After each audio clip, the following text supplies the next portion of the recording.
భారత సంవిధానము భాగము 3 మౌలిక హక్కులు. కొన్ని శాసనముల వ్యావృత్తి. ఆర్టికల్ 31(c) కొన్ని ఆదేశిక సూత్రములను అమలుపరచు శాసనముల వ్యావృత్తి. 13వ అనుచ్ఛేదములో ఏమి ఉన్నప్పటికీ భాగము 4లో పేర్కొనబడిన సూత్రములన్నింటినీ గాని వాటిలో కొన్నింటిని గాని సాధించుట కొరకై రాజ్య విధానమును అమలుపరచు ఏ శాసనమునైనను 14వ అనుచ్ఛేదము లేక 19వ అనుచ్ఛేదము ద్వారా ప్రదత్తమైన ఏవేని హక్కులకు అసంగతముగా నున్నదను లేక ఆ హక్కులలో దేనినైనను తీసివేయుచున్నదను లేక కుంచుచున్నదను కారణమును బట్టి ప్రభావశూన్యమైనదని భావించరాదు. మరియు ఆ శాసనమందు అది అట్టి విధానమును అమలుపరచుట కొరకైనదను ప్రఖ్యానమున్నచో అది అట్టి విధానమును అమలుపరచదను కారణమును బట్టి ఏ న్యాయస్థానములోనూ ప్రష్టవ్యము కారాదు. అయితే అట్టి శాసనము రాజ్య శాసన మండలిచే చేయబడిన ఎడల రాష్ట్రపతి పర్యాలోచన కొరకై ప్రత్యేకింపబడి ఆయన అనుమతిని పొందిననే తప్ప దానికి ఈ అనుచ్ఛేదము యొక్క నిబంధనలు వర్తించవు. The Constitution of India, Part 3, Fundamental Rights, Saving of Certain Laws, Article 31(c), Saving of laws giving effect to certain directive principles. Notwithstanding anything contained in Article 13, no law, giving effect to the policy of the state towards securing all or any of the principles laid down in Part 4, shall be deemed to be void, on the ground that it is inconsistent with, or takes away or abridges any of the rights conferred by Article 14 or Article 19. And no law, containing a declaration that it is for giving effect to such policy, shall be called in question in any court, on the ground that it does not give effect to such policy, provided that, where such law is made by the legislature of a state, the provisions of this article shall not apply thereto, unless such law, having been reserved for the consideration of the President, has received his assent.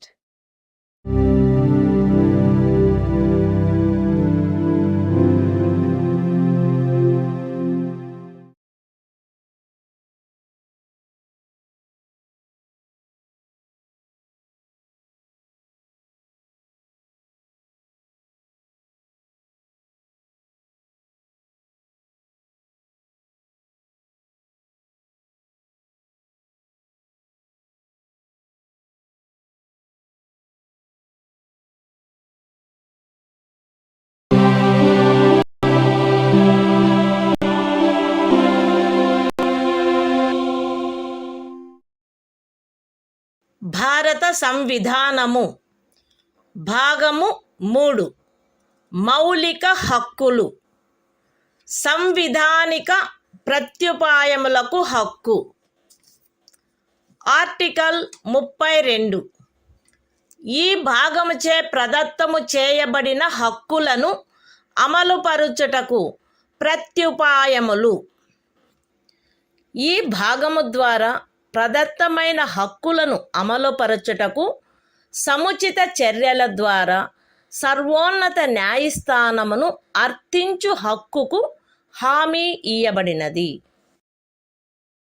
ఈ భాగము ద్వారా ప్రదత్తమైన ఏవేని హక్కులను అమలుపరచుట కొరకు ఆదేశములను లేక ఉత్తర్వులను లేక బందీ ప్రత్యక్ష హెబియస్ కార్పస్, పరమాదేశ మాండమస్, ప్రతిషేధ ప్రొహిబిషన్, అధికార పృచ్ఛ కోవారెంటో మరియు ఉత్ప్రేషణ సర్ష్యోరారి స్వభావము గల రిట్లతో సహా అధిలేఖలను వీటిలో సముచితమైన దానిని జారీ చేయుటకు సర్వోన్నత న్యాయస్థానము అధికారము కలిగియుండును.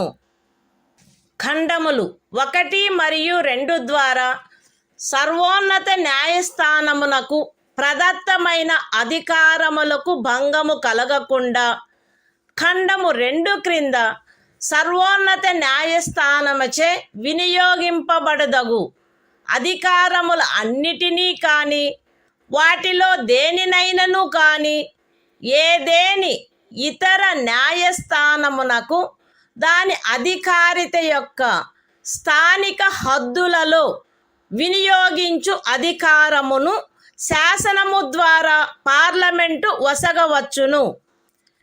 ఈ అనుచ్ఛేదముచే హామీ ఇయ్యబడిన హక్కు ఈ సంవిధానముచే అన్యదా నిబంధింపబడినట్లు తప్ప suspend చేయబడరాదు. The Constitution of India, Part 3. Fundamental Rights. Right to constitutional remedies. Article 32. Remedies for enforcement of rights conferred by this part. 1. The right to move the Supreme Court, by appropriate proceedings for the enforcement of the rights conferred by this part, is guaranteed. 2. The Supreme Court shall have power to issue directions or orders, or writs, including writs in the nature of habeas corpus, mandamus, prohibition, quo warranto and certiorari, whichever may be appropriate, for the enforcement of any of the rights conferred by this part. 3. Without prejudice to the powers conferred on the Supreme Court, by clauses 1 and 2. Parliament may by law empower any other court to exercise within the local limits of its jurisdiction all or any of the powers exercisable by the Supreme Court under clause 2. 4. The right guaranteed by this article shall not be suspended, except as otherwise provided for by this Constitution.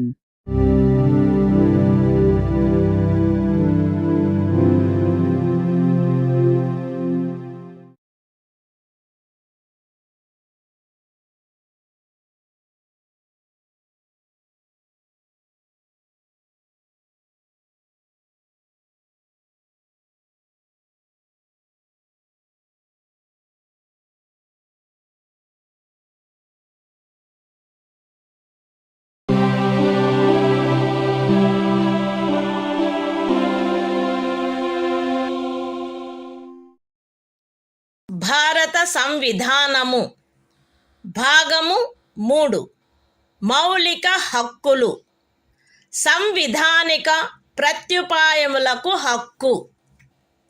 Article 33. ఈ భాగము ద్వారా ప్రదత్తమైన హక్కులను సాయుధ బలములు మొదలగు వాటికి వర్తింపచేయునప్పుడు మార్చుటకు పార్లమెంటుకు గల అధికారము.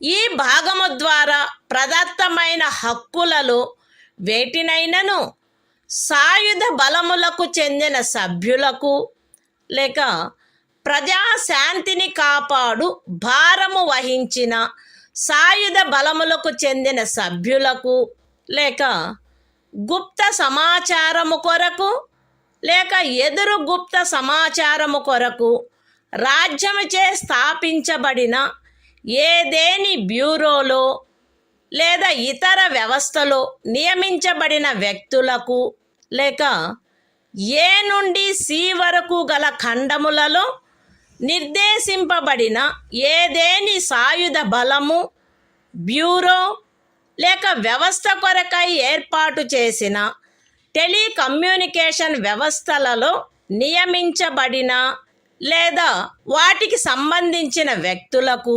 వర్తింపచేయుటలో వారి సముచిత కర్తవ్య నిర్వహణను వారి మధ్య క్రమశిక్షణను కట్టుదిట్టము చేయుటకై ఆ హక్కులు ఎంత మేరకు పరిమితపరచబడవలెనో లేక రద్దు చేయబడవలెనో పార్లమెంటు శాసనము ద్వారా నిర్ధారణ చేయవచ్చును. The Constitution of India, Part 3. Fundamental Rights. Right to constitutional remedies. Article 33. Power of Parliament to modify the rights conferred by this part in their application to forces, etc.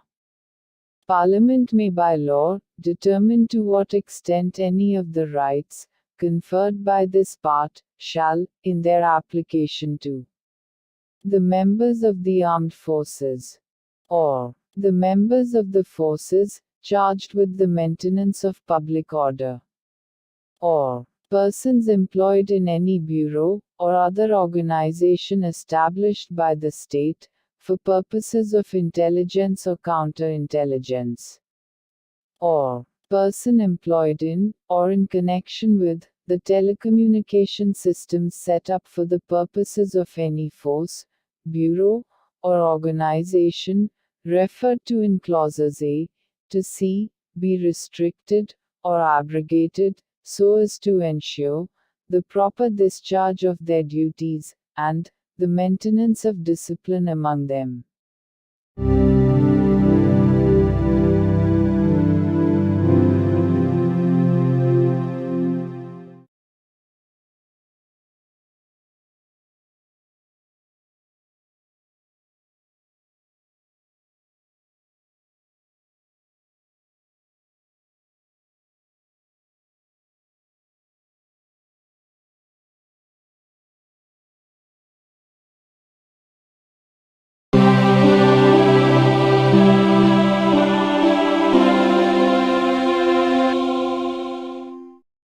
భారత సంవిధానము భాగము 3 మౌలిక హక్కులు.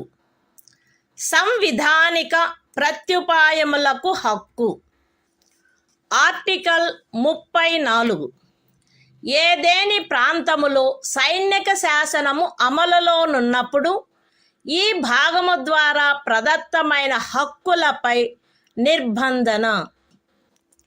ఈ భాగమునందు పూర్వగామి నిబంధనలలో ఏమి ఉన్నప్పటికీ భారతదేశ రాజ్యక్షేత్రములోని ఏదేని ప్రాంతములో సైనిక శాసనము అమలులో ఉండి ఉన్నచో సంఘము యొక్క లేక ఒక రాజ్యము యొక్క సేవలోనున్న ఎవరేని వ్యక్తి అచట శాంతిని కాపాడుటకు లేక తిరిగి నెలకొల్పుటకు సంబంధించి చేసిన ఏదేని కార్యమును గూర్చి పార్లమెంటు శాసనము ద్వారా అతనికి క్షతిపూర్తి చేయవచ్చును, లేక అట్టి ప్రాంతంలో సైనిక శాసనము క్రింద చేయబడిన ఏదేని దండనోత్తర్వును, విధించబడిన ఏదేని శిక్షను, ఉత్తర్వు చేయబడిన సమపహరణను, లేక చేసిన ఏదేని ఇతర కార్యమును మాన్యమునర్చవచ్చును.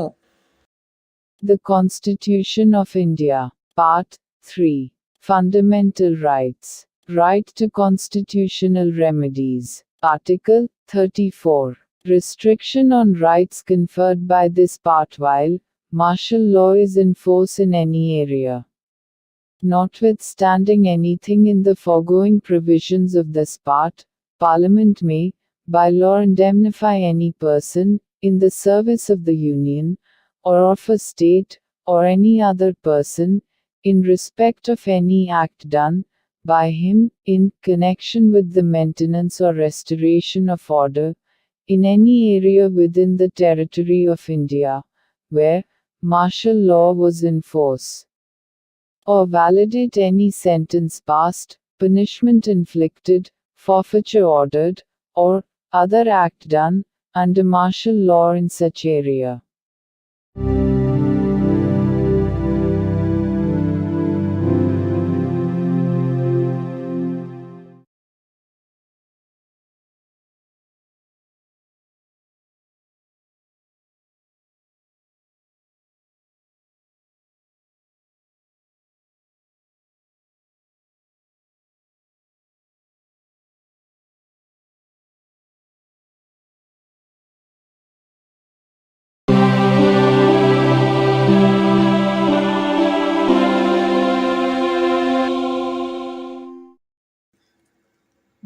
భారత సంవిధానము. భాగము 3. మౌలిక హక్కులు. సంవిధానిక ప్రత్యుపాయములకు హక్కు. ఆర్టికల్ 35.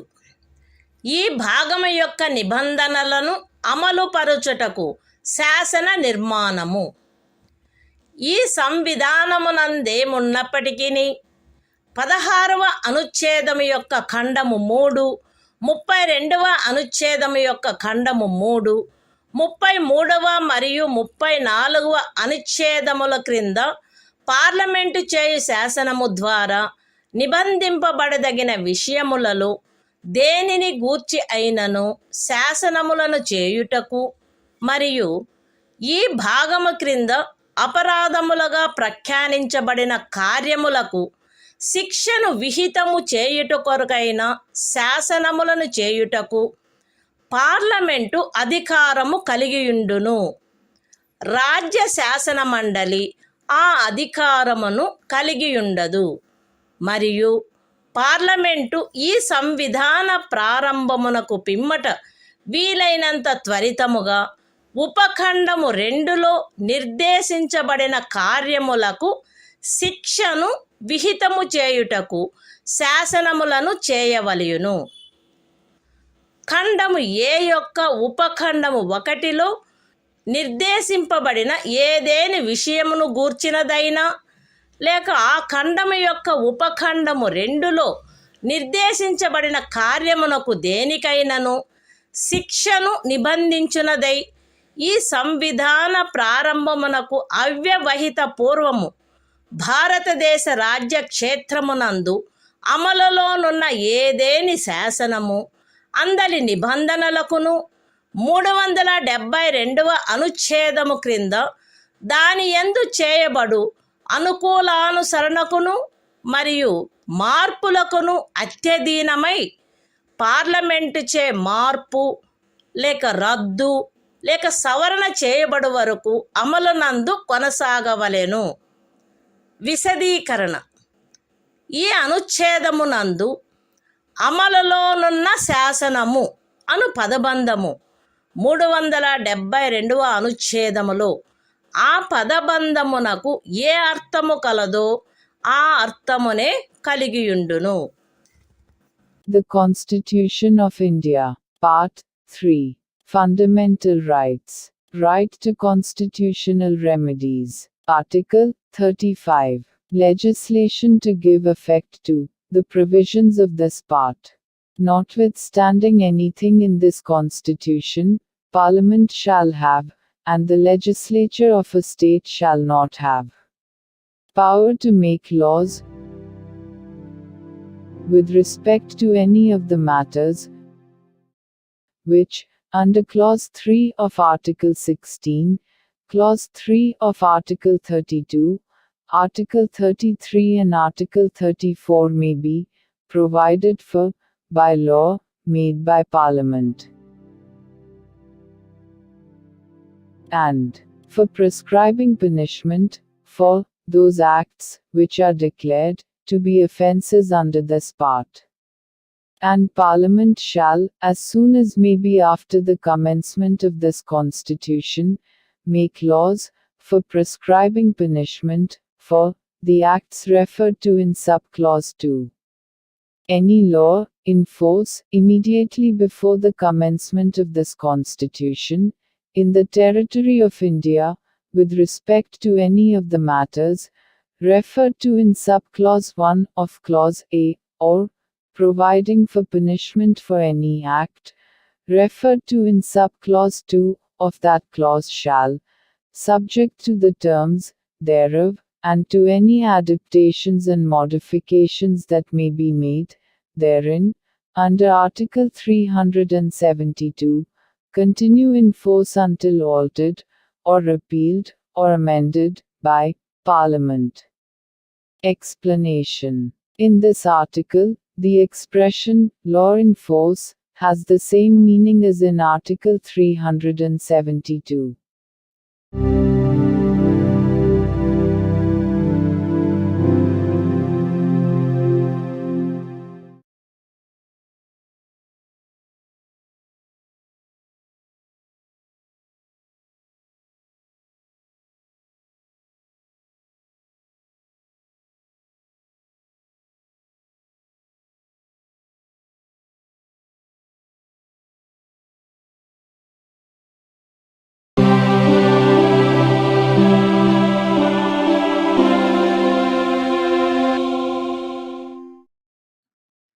భారత సంవిధానము భాగము 4 రాజ్య విధానము యొక్క ఆదేశిక సూత్రములు. ఆర్టికల్ 36. ఈ భాగంలో సందర్భము అన్యదా అపేక్షించననే తప్ప రాజ్యము అను పదము భాగము 3లో ఆ పదమునకు ఏ అర్థము కలదో ఆ అర్థమునే కలిగియుండును. The Constitution of India, Part 4, Directive Principles of State Policy. Article 36. Definition. In this part, unless the context otherwise requires, the state has the same meaning as in Part 3.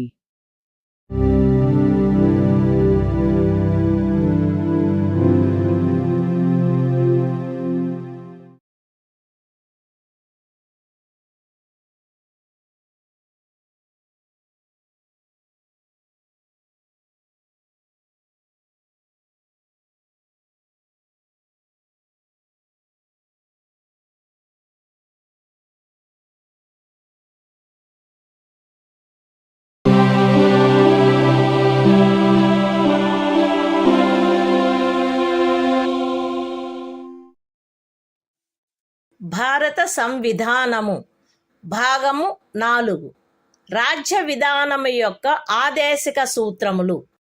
Article 37. ఈ భాగములో గల సూత్రముల వర్తింపు. ఈ భాగంలోని నిబంధనలు ఏ న్యాయస్థానముచే కాని అమలు జరపదగినవి కావు. కానీ ఇందు పేర్కొనబడిన సూత్రములు దేశ పరిపాలనకు మూలాధారములుగాను మరియు శాసనములను చేయుటలో వాటిని వర్తింపచేయుట రాజ్యము యొక్క కర్తవ్యమై ఉండవలెను. The Constitution of India, Part 4, Directive Principles of State Policy. Article 37. Application of the principles contained in this part. The provisions contained in this part shall not be enforceable by any court. But the principles therein laid down are nevertheless fundamental in the governance of the country, and it shall be the duty of the state to apply these principles in making laws.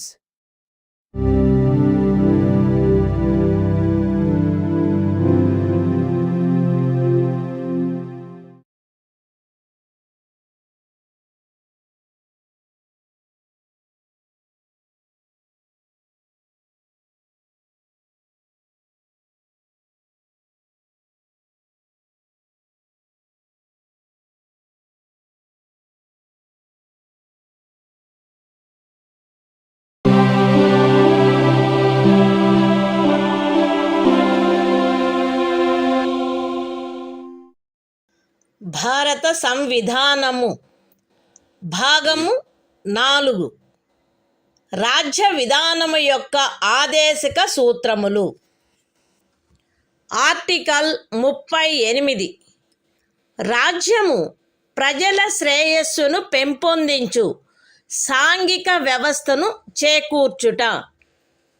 జాతీయ జీవనంలోని అన్ని రంగములలో సాంఘిక, ఆర్థిక మరియు రాజకీయ న్యాయమును ఉజ్జీవింపచేయు సాంఘిక వ్యవస్థను వీలైనంత వరకు కట్టుదిట్టము చేకూర్చుట ద్వారాను దానిని రక్షించుట ద్వారాను రాజ్యము ప్రజల శ్రేయస్సును పెంపొందించుటకు పాటుపడవలెను.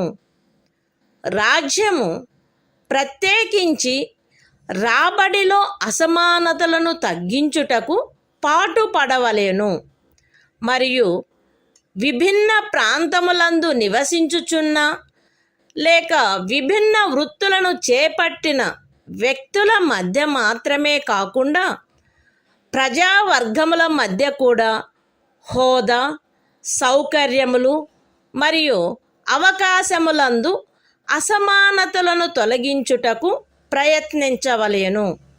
The Constitution of India, Part 4, Directive Principles of State Policy. Article 38. State to secure social order, for the promotion of welfare of the people. The state shall strive to promote the welfare of the people by securing and protecting as effectively as it may a social order in which justice, social, economic, and political shall inform all the institutions of the national life. The state shall, in particular, strive to minimize the inequalities in income, and endeavor to eliminate inequalities in status, facilities and opportunities, not only amongst individuals, but also amongst groups of people, residing in different areas, or engaged in different vocations.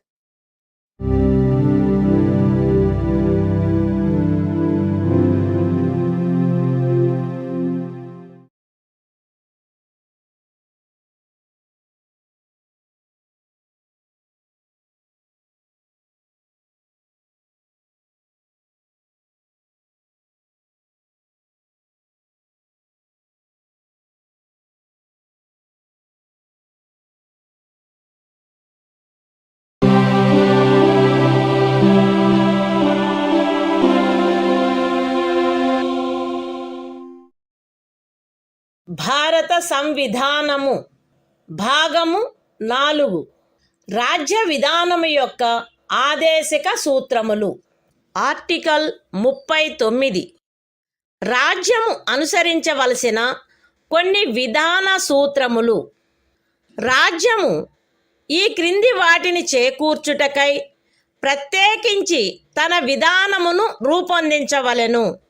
అవేవనగా స్త్రీ పురుష భేదము లేకుండా పౌరులు తగిన జీవనోపాధి సాధనములకు హక్కు కలిగియుండుట, జనులందరి ఉమ్మడి మేలును అత్యుత్తముగా సమకూర్చునట్లు సమాజపు భౌతిక వనరుల సామ్యమును మరియు నియంత్రణను పంపిణీ చేయుట, ఆర్థిక వ్యవస్థ యొక్క ప్రవృత్తి వలన జనసామాన్యమునకు హానికరమగునట్లుగా ఐశ్వర్యము, ఉత్పాదన సాధనములు కేంద్రీకృతము కాకుండుట, స్త్రీ పురుషులు ఉభయులకు సమానమైన పనికి సమానమైన వేతనము లభించుట, స్త్రీ పురుష కార్మికుల ఆరోగ్యము, శరీర దారుఢ్యము మరియు పిల్లల సుకుమారత్వము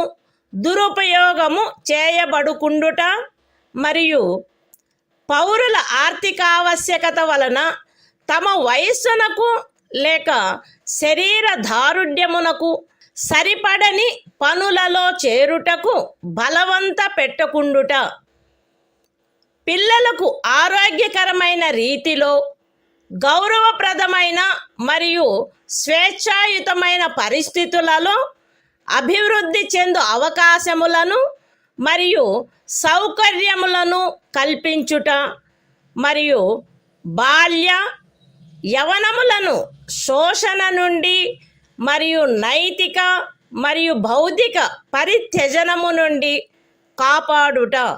The Constitution of India, Part 4, Directive Principles of State Policy. Article 39. Certain principles of policy to be followed by the state. The state shall, in particular, direct its policy towards securing a. that the citizens, men and women equally, have the right to an adequate means of livelihood. b. that the ownership and control of the material resources of the community are so distributed as best to subserve the common good. c. that the operation of the economic system does not result in the concentration of wealth and means of production to the common detriment. d. that there is equal pay for equal work for both men and women. a. that the health and strength of workers, men and women, and the tender age of children are not abused, and that citizens are not forced by economic necessity to enter avocations unsuited to their age or strength. F. That children are given opportunities and facilities to develop in a healthy manner and in conditions of freedom and dignity, and that childhood and youth are protected against exploitation and against moral and material abandonment.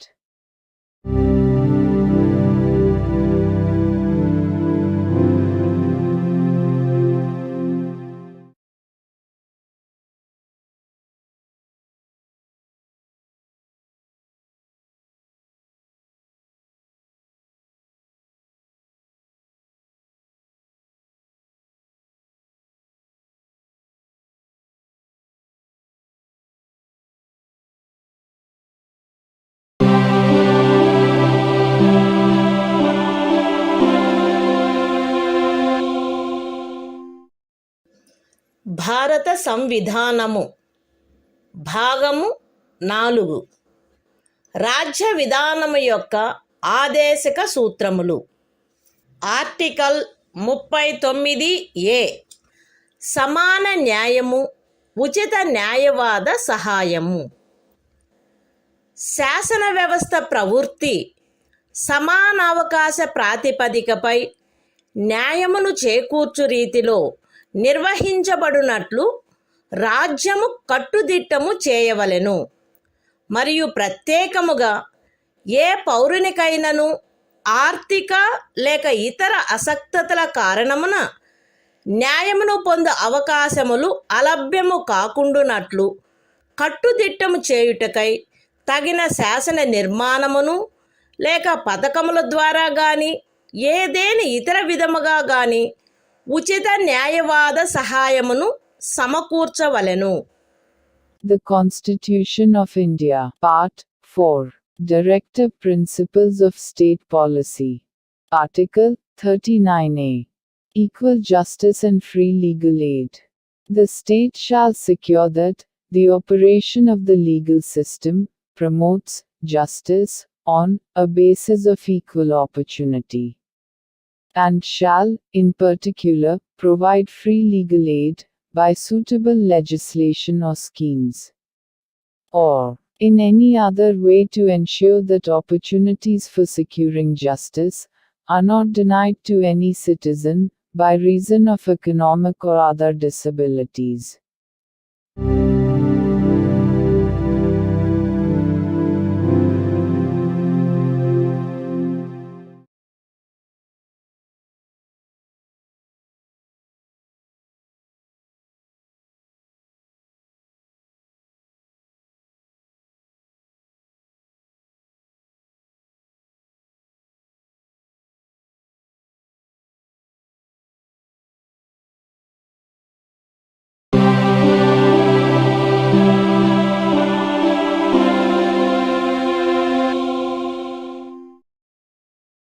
భారత సంవిధానము భాగము 4 రాజ్య విధానము యొక్క ఆదేశక సూత్రములు. Article 40 గ్రామ పంచాయతీల వ్యవస్థీకరణ. గ్రామ పంచాయతీలను వ్యవస్థీకరించి స్వపరిపాలనా యూనిట్లుగా అవి పనిచేయుటకు వాటికి ఆవశ్యకమగు అధికార ప్రాధికారముల నొసగుటకు రాజ్యము చర్యలను గైగొనవలెను. The Constitution of India, Part 4, Directive Principles of State Policy. Article 40. Organization of Village Panchayats. The state shall take steps to organize village panchayats, and endow them with such powers and authority as may be necessary to enable them to function as units of self-government.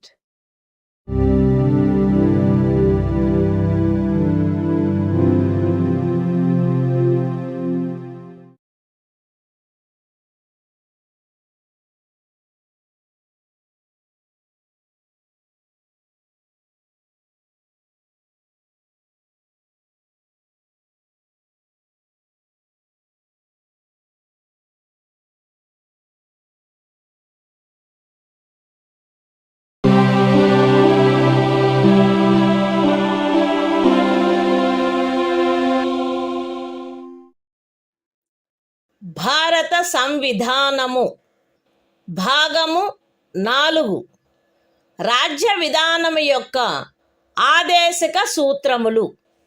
Article 41 పనికి విద్యకు కొన్ని సందర్భములలో ప్రజా సహాయమునకు హక్కు.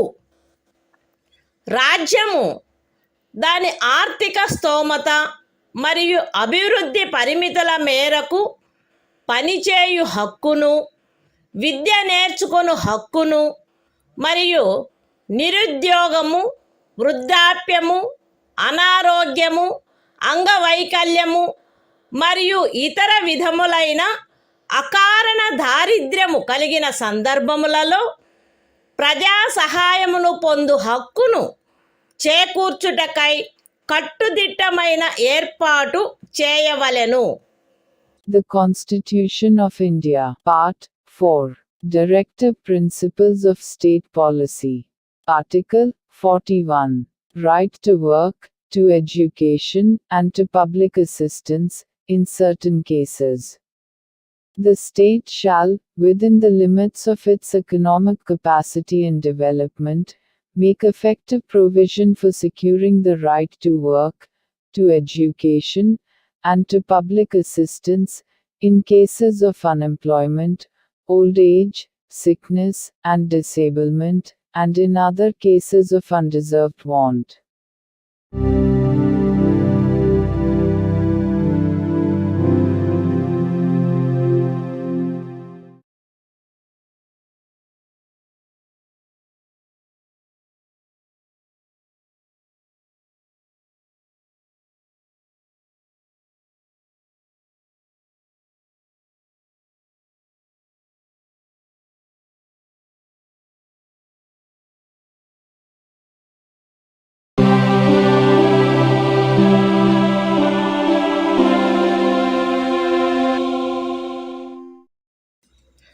భారత సంవిధానము భాగము 4 రాజ్య విధానము యొక్క ఆదేశక సూత్రములు.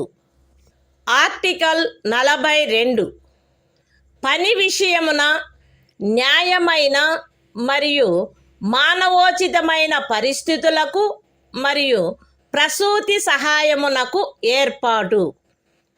రాజ్యము పనిచేయు విషయమున న్యాయమైన మరియు మానవోచితమైన పరిస్థితులను, ప్రసూతి సహాయమును చేకూర్చుటకు ఏర్పాటు చేయవలెను. The Constitution of India, Part 4, Directive Principles of State Policy. Article 42, Provision for just and humane conditions of work, and maternity relief. The state shall make provision for securing just and humane conditions of work, and for maternity relief.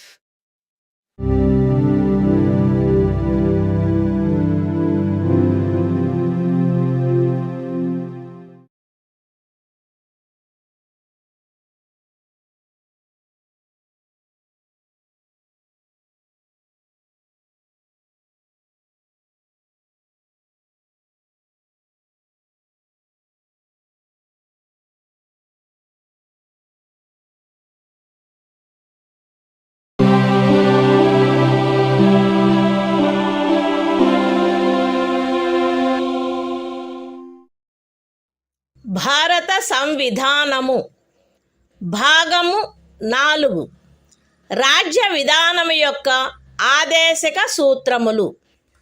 Article 43 కార్మికులకు జీవన భృతి మొదలగునవి.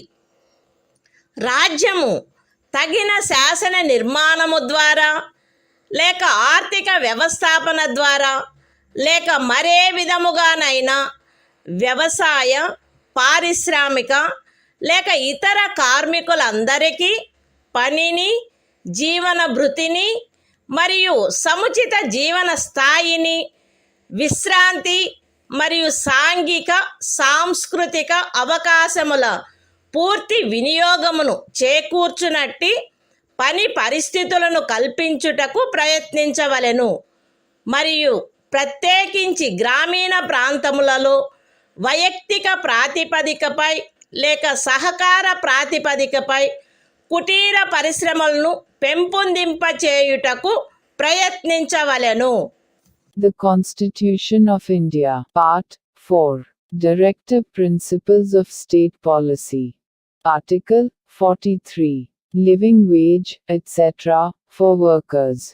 The state shall endeavor to secure, by suitable legislation, or economic organization or in any other way, to all workers, agricultural, industrial or otherwise, work, a living wage, conditions of work ensuring a decent standard of life, and full enjoyment of leisure, and social and cultural opportunities, and, in particular, the state shall endeavor to promote cottage industries, on an individual or cooperative basis, in rural areas.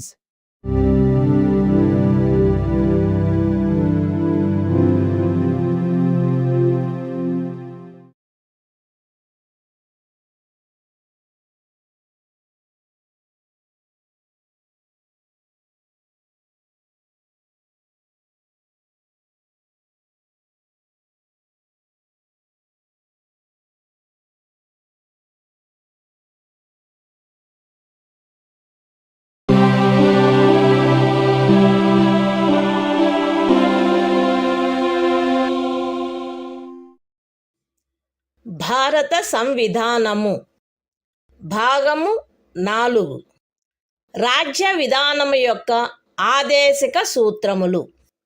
Article 43A పరిశ్రమల నిర్వహణలో కార్మికులు పాల్గొనుట. రాజ్యము తగిన శాసన నిర్మాణము ద్వారా లేక ఏదేని ఇతర విధముగా ఏదేని పరిశ్రమలో నిమగ్నమైన సంస్థల వ్యవస్థాపన లేక ఇతర వ్యవస్థల నిర్వహణలో కార్మికులు పాల్గొనున్నట్లు చర్యలు తీసుకొనవలెను. The Constitution of India, Part 4, Directive Principles of State Policy. Article 43A. Participation of workers in management of industries. The state shall take steps, by suitable legislation or in any other way, to secure the participation of workers in the management of undertakings, establishments, or other organizations engaged in any industry.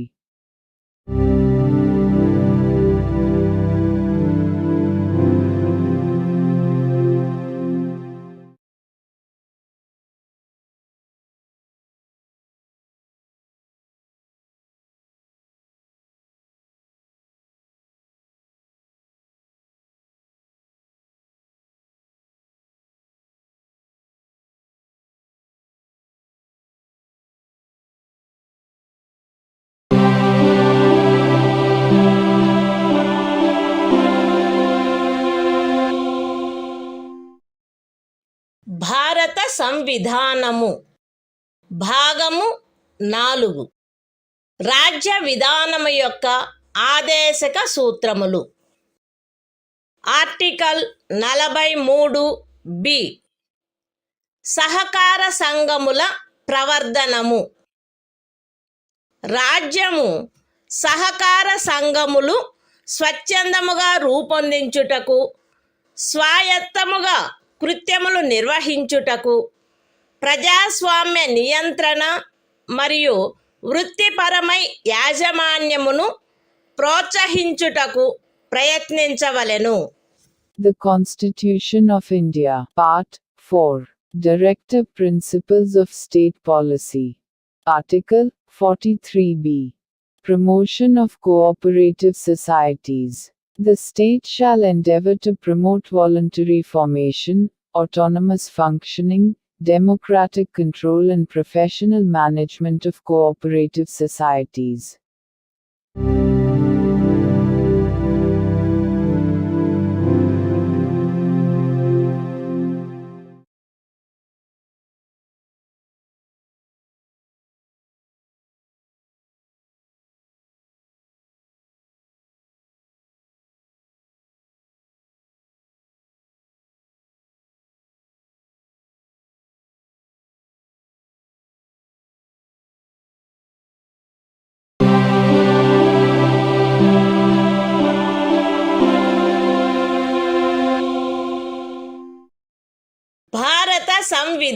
సంవిధానము భాగము 4 రాజ్య విధానము యొక్క ఆదేశిక సూత్రములు. Article 44 పౌరులందరకు ఏకరూపమైన civil స్మృతి. భారతదేశ రాజ్య క్షేత్రమునంతటను పౌరులకు ఏకరూపమైన సివిల స్మృతిని చేకూర్చుటకు రాజ్యము ప్రయత్నించవలెను. The Constitution of India, Part 4, Directive Principles of State Policy. Article 44, Uniform Civil Code for the Citizens. The state shall endeavor to secure for the citizens a uniform civil code throughout the territory of India.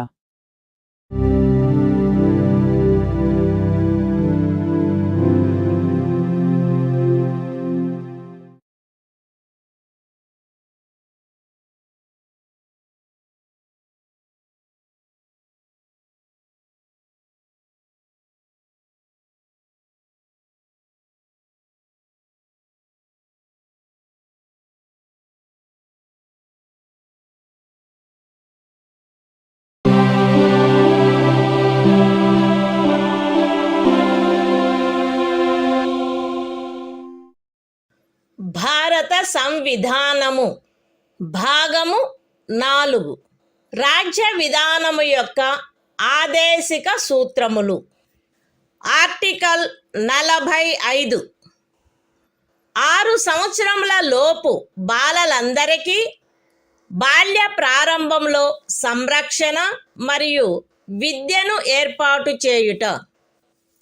బాలలందరూ వారు 6 సంవత్సరముల వయస్సు పూర్తి చేయునంత వరకు వారికి బాల్య ప్రారంభంలో సంరక్షణ మరియు విద్యను ఏర్పాటు చేయుటకు రాజ్యము ప్రయత్నించవలెను. The Constitution of India, Part 4, Directive Principles of State Policy. Article 45, Provision for Early Childhood Care and Education to Children below the age of 6 years. The state shall endeavor to provide early childhood care and education for all children until they complete the age of 6 years.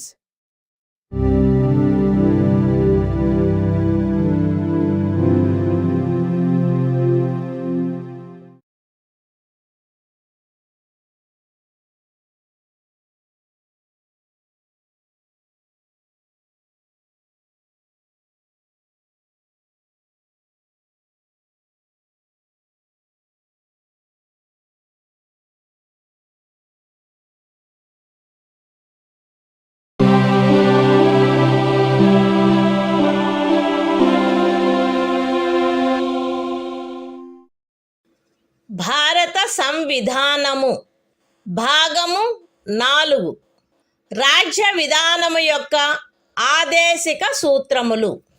Article 46 అనుసూచిత కులముల, అనుసూచిత జనజాతుల మరియు ఇతర బలహీన వర్గముల యొక్క విద్యా విషయక మరియు ఆర్థిక హితములను పెంపొందించుట. ప్రజలలో బలహీన వర్గముల, ప్రత్యేకించి అనుసూచిత కులముల మరియు అనుసూచిత జనజాతుల విద్యా విషయక మరియు ఆర్థిక హితమును రాజ్యము విశేష శ్రద్ధతో పెంపొందించవలెను మరియు సాంఘిక అన్యాయము నుండి సకల విధములగు శోషణల నుండి వారిని రక్షించవలెను. The Constitution of India, Part 4, Directive Principles of State Policy. Article 46, Promotion of educational and economic interests of scheduled castes, scheduled tribes, and other weaker sections. The state shall promote with special care the educational and economic interests of the weaker sections of the people, and, in particular, of the scheduled castes and the scheduled tribes, and shall protect them from social injustice and all forms of exploitation.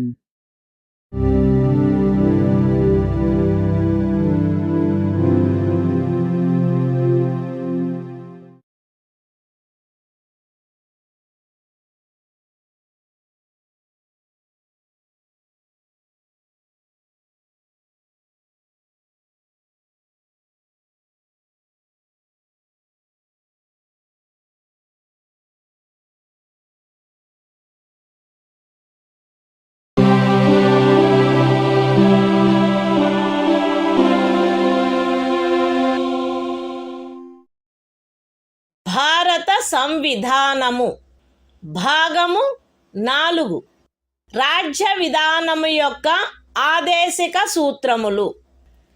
Article 47 ఆహార పుష్టి స్థాయిని, జీవన స్థాయిని పెంచుటలో మరియు ప్రజారోగ్యమును మెరుగుపరచుటలో రాజ్యము యొక్క కర్తవ్యము.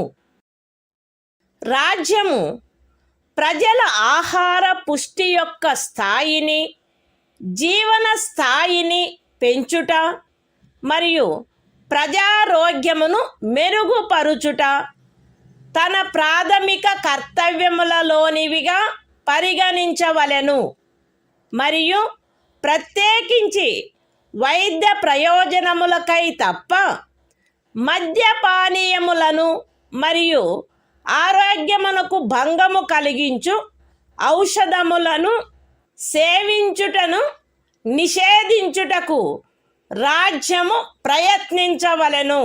The Constitution of India, Part 4, Directive Principles of State Policy. Article 47. Duty of the state to raise the level of nutrition and the standard of living, and to improve public health. The state shall regard the raising of the level of nutrition and the standard of living of its people, and the improvement of public health, as among its primary duties, and, in particular, the state shall endeavor to bring about prohibition of the consumption, except for medicinal purposes, of intoxicating drinks and of drugs, which are injurious to health.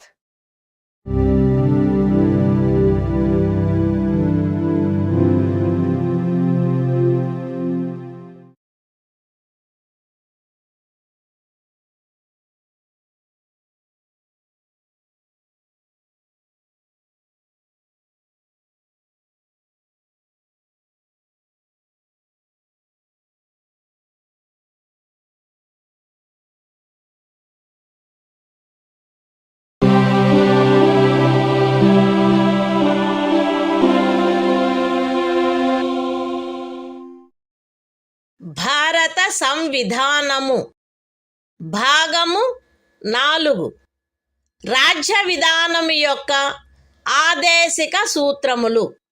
Article 48 వ్యవసాయ మరియు పశు సంవర్ధనము యొక్క వ్యవస్థీకరణ. రాజ్యము ఆధునిక మరియు శాస్త్రీయ పద్ధతులను అనుసరించి వ్యవసాయమును, పశు సంవర్ధనమును వ్యవస్థీకరించవలెను మరియు ప్రత్యేకించి ఆవుల, దూడల, ఇతర పాడి పశువుల, భారవాహక పశువుల జాతులను పరిరక్షించి మెరుగుపరచుటకును వాటి వధను నిషేధించుటకును రాజ్యము చర్యలను గైగొనవలెను. The Constitution of India, Part 4, Directive Principles of State Policy. Article 48. Organization of Agriculture and Animal Husbandry. The state shall endeavor to organize agriculture and animal husbandry on modern and scientific lines, and shall, in particular, take steps for preserving and improving the breeds and prohibiting the slaughter of cows and calves and other milch and draft cattle.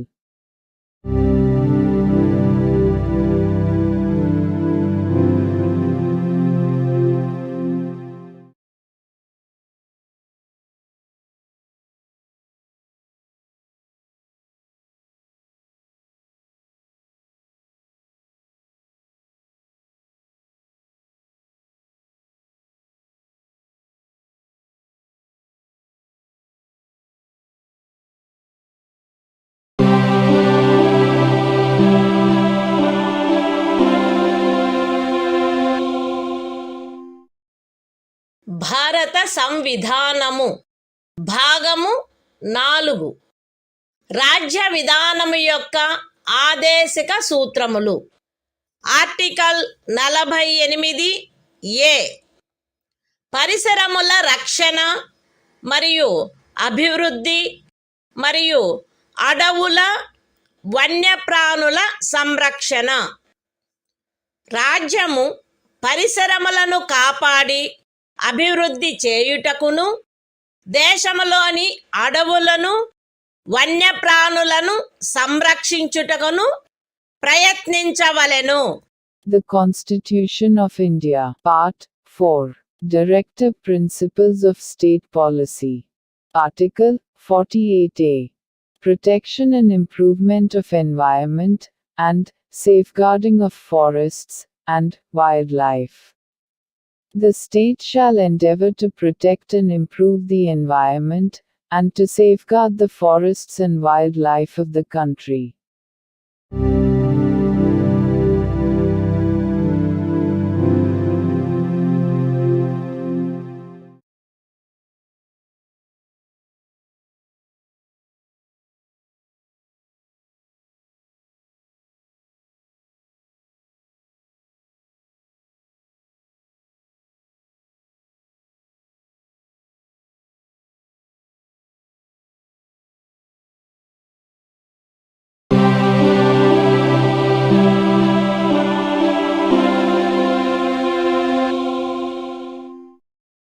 భారత సంవిధానము భాగము 4 రాజ్య విధానము యొక్క ఆదేశిక సూత్రములు. Article 49 జాతీయ ప్రాముఖ్యము గల స్మారక చిహ్నములను రక్షించుట. Parliament చేయబడిన శాసనము ద్వారా గాని లేదా దాని క్రింద గాని జాతీయ ప్రాముఖ్యము గలవని ప్రఖ్యానించబడిన కళాత్మక లేక ఐతిహాసిక ప్రయోజనము గల ప్రతి ఒక్క స్మారక చిహ్నమును లేక స్థలమును లేక వస్తువును సందర్భానుసారముగా కొల్లగొట్టుట, విరూపణము, వినాశనము, తొలగింపు, వ్యయనము లేక ఎగుమతి చేయుట నుండి రక్షించుట రాజ్యము యొక్క బాధ్యత అయ్యుండును. The Constitution of India, Part 4, Directive Principles of State Policy. Article 49. Protection of monuments and places and objects of national importance. It shall be the obligation of the state to protect every monument, or place, or object of artistic or historic interest, declared by or under law made by Parliament to be of national importance, from spoliation, disfigurement, destruction, removal, disposal or export, as the case may be.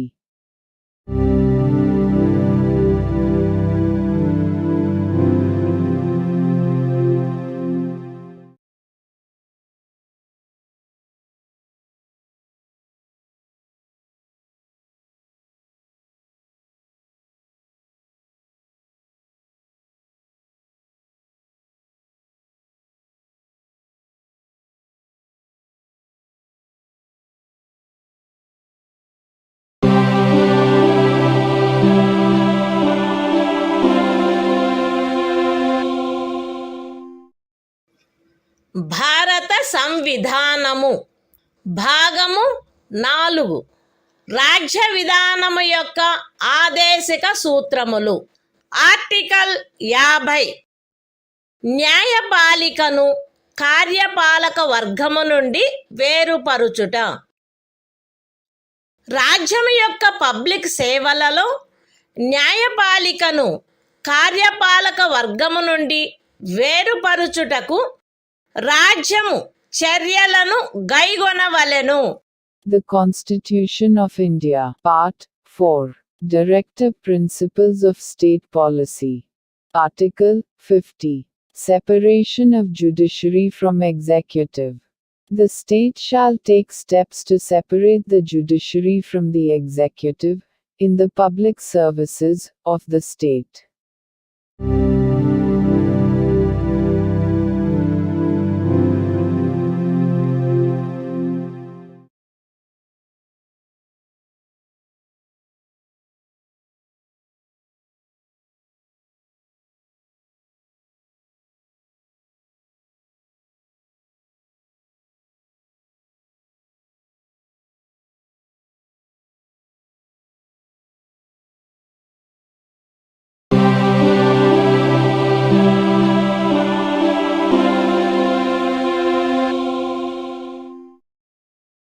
భారత సంవిధానము భాగము 4 రాజ్య విధానము యొక్క ఆదేశిక సూత్రములు. Article 51 అంతర్జాతీయ శాంతి భద్రతలను పెంపొందించుట. రాజ్యము ఈ క్రింది వాటికై ప్రయత్నించవలెను: అంతర్జాతీయ శాంతి భద్రతలను పెంపొందించుట, జాతుల మధ్య న్యాయమైన మరియు గౌరవప్రదమైన సంబంధములను నెలకొల్పుట, సువ్యవస్థిత ప్రజానీకముల పరస్పర వ్యవహారములందు అంతర్జాతీయ శాసనము పట్ల, సంధి బాధ్యతల పట్ల గౌరవమును పెంపొందించుట మరియు అంతర్జాతీయ వివాదముల పరిష్కారము మధ్యవర్తిత్వము ద్వారా జరుగుటను ప్రోత్సహించుట. The Constitution of India, Part 4, Directive Principles of State Policy.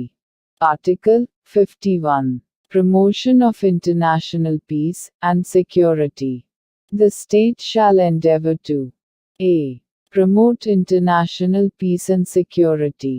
b. Maintain just and honorable relations between nations. c. Foster respect for international law and treaty obligations in the dealings of organized peoples with one another. And d.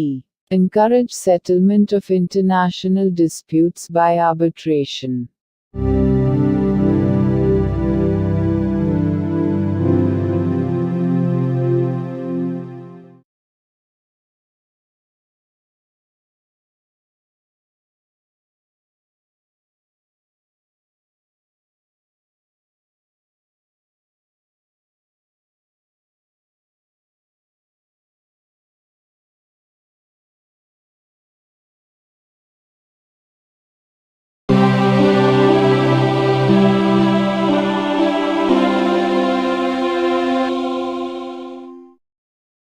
భారత సంవిధానము భాగము 4A మౌలిక కర్తవ్యములు.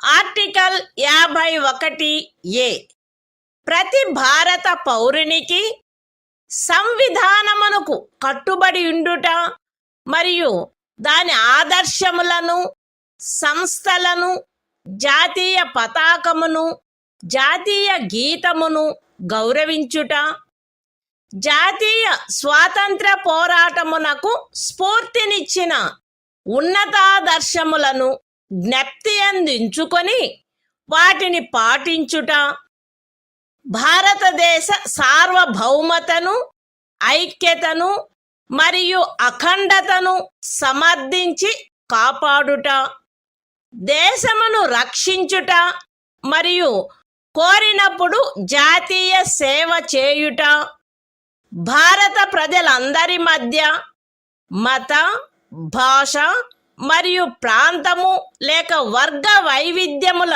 అధిగమించి సామరస్యమును, సోదర భావమును పెంపొందించుట మరియు స్త్రీల గౌరవమును న్యూనపరుచు ఆచారములను విడనాడుట, మన సమ్మిశ్ర సంస్కృతి యొక్క సుసంపన్న సాంప్రదాయమును గౌరవించి పరిరక్షించుట, అడవులు, సరస్సులు, నదులు మరియు వన్యప్రాణులతో సహా ప్రకృతి సిద్ధమైన పరిసరములను కాపాడి అభివృద్ధి చేయుట, మరియు ప్రాణికోటి పట్ల కరుణను కలిగియుండుట, వైజ్ఞానిక దృక్పథమును, మానవతావాదమును, జిజ్ఞాసను మరియు సంస్కరణా శక్తిని పెంపొందించుకొనుట, పబ్లిక్ ఆస్తిని సంరక్షించుట మరియు హింసను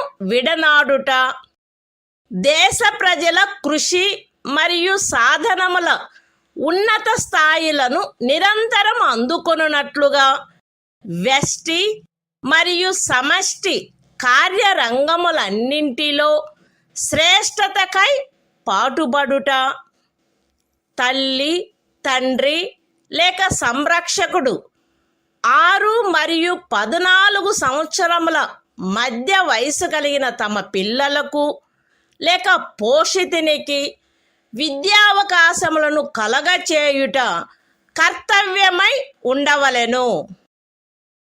The Constitution of India, Part 4A. Fundamental Duties. Article 51A. Fundamental Duties. It shall be the duty of every citizen of India to abide by the Constitution and respect its ideals and institutions, the national flag and the national anthem. B. To cherish and follow the noble ideals which inspired our national struggle for freedom. C. To uphold and protect the sovereignty, unity and integrity of India. D. To defend the country and render national service when called upon to do so. A. To promote harmony and the spirit of common brotherhood amongst all the people of India, transcending religious, linguistic and regional or sectional diversities. To renounce practices derogatory to the dignity of women. F. To value and preserve the rich heritage of our composite culture. G. To protect and improve the natural environment, including forests, lakes, rivers and wildlife, and to have compassion for living creatures. H. To develop the scientific temper, humanism, and the spirit of inquiry and reform. I. To safeguard public property and to abjure violence. J. To strive towards excellence in all spheres of individual and collective activity, so that the nation constantly rises to higher levels of endeavor and achievement. K. Who is a parent or guardian, to provide opportunities for education to his child, or, as the case may be, what between the age of 6 and 14 years.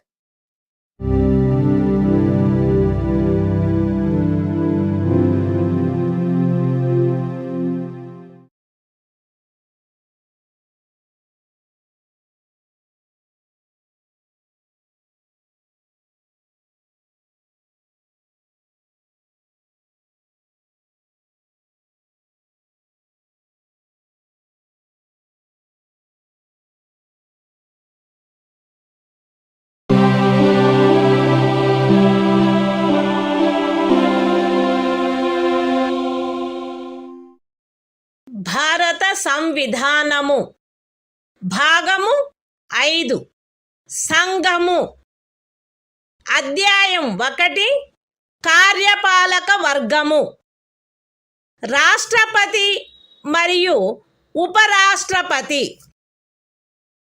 Article 52 భారత రాష్ట్రపతి భారతదేశమునకు ఒక రాష్ట్రపతి ఉండవలెను. The Constitution of India, Part 5, The Union. Chapter 1. The Executive. The President and Vice President. Article 52. The President of India. There shall be a President of India.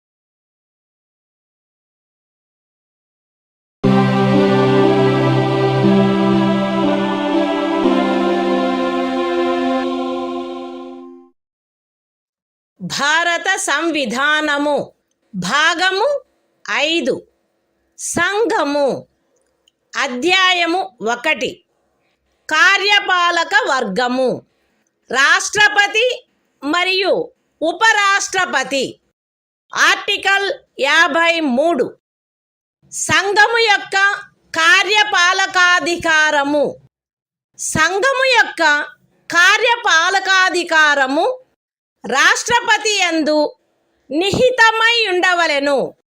ఆయన దానిని స్వయముగా లేక తనకు అధీనస్థులగు అధికారుల ద్వారా ఈ సంవిధానమును అనుసరించి వినియోగించవలెను.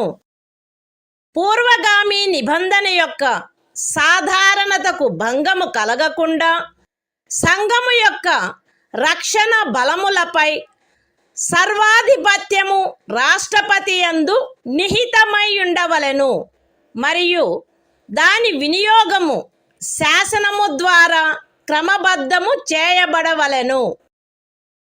ఈ అనుచ్ఛేదములోనిదేదియు అస్తిత్వంలోనున్న ఏదేని శాసనము ద్వారా ఏదేని రాజ్య ప్రభుత్వమునకు గాని ఇతర ప్రాధికారికి గాని ప్రదత్తము చేయబడిన ఏవేని కృత్యములను రాష్ట్రపతికి అంతరణ చేయునిదిగా భావింపబడరాదు. లేక రాష్ట్రపతి మినహా ఇతర ప్రాధికారులకు శాసనము ద్వారా కృత్యములను ప్రదత్తము చేయుట నుండి పార్లమెంటును నివారించదు. The Constitution of India, Part 5, The Union. Chapter 1. The Executive. The President and Vice President. Article 53. Executive Power of the Union. 1. The executive power of the Union shall be vested in the President, and shall be exercised by him, either directly, or through officers, subordinate to him, in accordance with this Constitution. 2. Without prejudice to the generality of the foregoing provision, the supreme command of the defense forces of the Union shall be vested in the President, and the exercise thereof shall be regulated by law.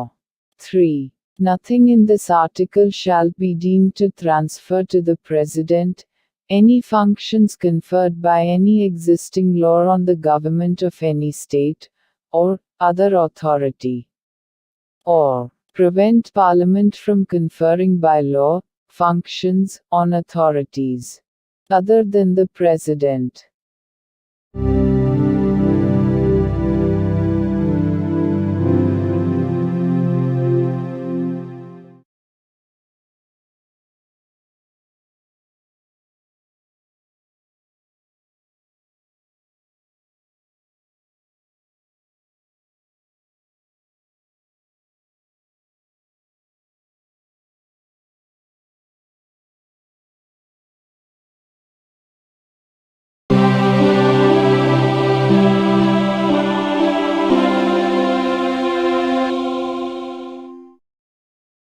భారత సంవిధానము భాగము 5 సంఘము అధ్యాయము 1 కార్యపాలక వర్గము రాష్ట్రపతి మరియు ఉపరాష్ట్రపతి article 54 రాష్ట్రపతి ఎన్నిక రాష్ట్రపతి ఈ క్రింది వారితో కూడిన నిర్వాచక గణము యొక్క సభ్యులచే ఎన్నుకొనబడవలెను. పార్లమెంటు ఉభయ సదనములోని ఎన్నుకొనబడిన సభ్యులు మరియు రాజ్య శాసన సభలలోని ఎన్నుకొనబడిన సభ్యులు. విశదీకరణ ఈ అనుచ్ఛేదము మరియు అనుచ్ఛేదము 55లోని రాజ్యము అను పదములో ఢిల్లీ జాతీయ రాజధాని రాజ్యక్షేత్రము మరియు పాండిచ్చేరి సంఘ రాజ్యక్షేత్రము చేరియుండును.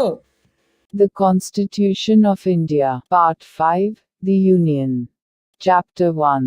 The Executive. The President and Vice President. Article 54. Election of President. The President shall be elected by the members of an electoral college, consisting of a. the elected members of both houses of Parliament, and b.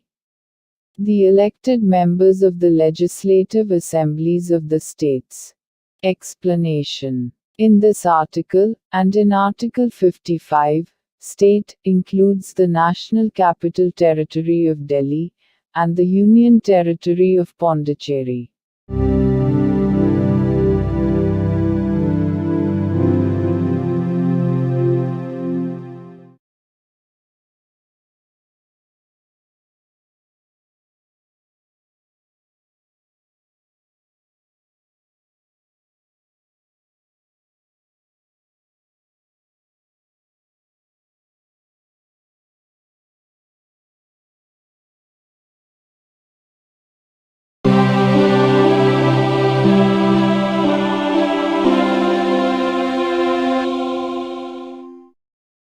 భారత సంవిధానము భాగము 5 సంఘము అధ్యాయము 1 కార్యపాలక వర్గము రాష్ట్రపతి మరియు ఉపరాష్ట్రపతి. Article 55 రాష్ట్రపతిని ఎన్నుకొను రీతి. రాష్ట్రపతి యొక్క ఎన్నికలో వివిధ రాజ్యముల ప్రాతినిధ్య ప్రమాణము ఆచరణీయమైనంత మేరకు ఏకరూపముగా ఉండవలెను. రాజ్యముల మధ్య అట్టి ఏకరూపతను చేకూర్చుటకుగాను మరియు మొత్తము రాజ్యములకును సంఘమునకును మధ్య సమత్వమును చేకూర్చుటకుగాను అట్టి ఎన్నికలో పార్లమెంటులోని మరియు ప్రతి రాజ్య శాసనసభలోని ఎన్నుకొనబడిన ప్రతి సభ్యుడు ఇచ్చుటకు హక్కు కలిగియున్న ఓట్ల సంఖ్యను ఈ క్రింది రీతిగా నిర్ధారణ చేయవలెను. ఏ. రాజ్యము యొక్క జనసంఖ్యను ఆ రాజ్య శాసనసభలోని ఎన్నుకొనబడిన మొత్తము సభ్యుల సంఖ్యతో భాగించగా వచ్చు భాగఫలములో 1000 యొక్క గుణిజములు ఎన్నియుండునో అన్ని ఓట్లను రాజ్య శాసనసభకు ఎన్నుకొనబడిన ప్రతి సభ్యుడు కలిగి ఉండవలెను. బి. 1000 యొక్క సదరు గుణిజములను లెక్కించిన పిమ్మట శేషము 500కు తగ్గనిచో ఉపఖండము ఏలో నిర్దేశింపబడిన ప్రతి సభ్యునకు గల ఓట్ల సంఖ్యకు అదనముగా 1 ఓటును చేర్చవలెను. సి. ఉపఖండములు ఏ మరియు బిల క్రింద రాజ్య శాసనసభలోని సభ్యులకు నియతమైన ఓట్ల మొత్తపు సంఖ్యను పార్లమెంటు ఉభయ సదనములో ఎన్నుకొనబడిన సభ్యుల మొత్తము సంఖ్యతో భాగించగా ఏ సంఖ్య వచ్చునో అన్ని ఓట్లను పార్లమెంటు ఉభయ సదనములోని ఎన్నుకోబడిన ప్రతి సభ్యుడు కలిగి ఉండవలెను. సగమునకు మించిన భిన్నమును 1గా పరిగణించవలెను. ఇతర భిన్నములను ఉపేక్షించవలెను. రాష్ట్రపతి ఎన్నిక ఏకల అంతరణీయ ఓటు ద్వారా అనుపాతిక ప్రాతినిధ్య పద్ధతును అనుసరించి జరగవలెను మరియు అట్టి ఎన్నికలో పోలింగు రహస్యపు బ్యాలెట్ పద్ధతిలో జరగవలెను. విశదీకరణ. ఈ అనుచ్ఛేదములో జనసంఖ్య అను పదబంధమునకు కడపటిదియు అందుకు సంబంధించిన అంకెలు ప్రచురింపబడినదియు అగు జనగణనతో అభినిశ్చితమైన జనసంఖ్య అని అర్థము. అయితే ఈ విశదీకరణలో కడపటిదియు అందుకు సంబంధించిన అంకెలు ప్రచురింపబడినట్టిదియు అగు జనగణనకు గల నిర్దేశమును 2026వ సంవత్సరం పిమ్మట చేయబడు మొదటి జనగణనకు సంబంధించిన అంకెలు ప్రచురించబడు వరకు 1971వ సంవత్సరపు జనగణనకు నిర్దేశమైనట్లు అన్వయించుకొనవలెను. The Constitution of India, Part 5, The Union. Chapter 1. The Executive, the President and Vice President. Article 55. Manner of election of President. 1. As far as practicable, there shall be uniformity in the scale of representation of the different states at the election of the President. 2. For the purpose of securing such uniformity among the states, inter se, as well as parity between the states as a whole and the Union, the number of votes, which each elected member of Parliament, and of the Legislative Assembly of each state, is entitled to cast at such election, shall be determined in the following manner. A. Every elected member of the Legislative Assembly of a state shall have as many votes as there are multiples of 1,000. In the quotient obtained by dividing the population of the state by the total number of the elected members of the Assembly. B. If, after taking the said multiples of 1,000, the remainder is not less than 500, then the vote of each member referred to in subclause A shall be further increased by 1. C. Each elected member of either House of Parliament shall have such number of votes as may be obtained by dividing the total number of votes assigned to the members of the legislative assemblies of the states under subclauses A and B by the total number of the elected members of both houses of Parliament, fractions exceeding 1/2 being counted as one and other fractions being disregarded. 3. The election of the President shall be held in accordance with the system of proportional representation, by means of the single transferable vote, and the voting at such election shall be by secret ballot. Explanation. In this article, the expression population means the population as ascertained at the last preceding census, of which the relevant figures have been published.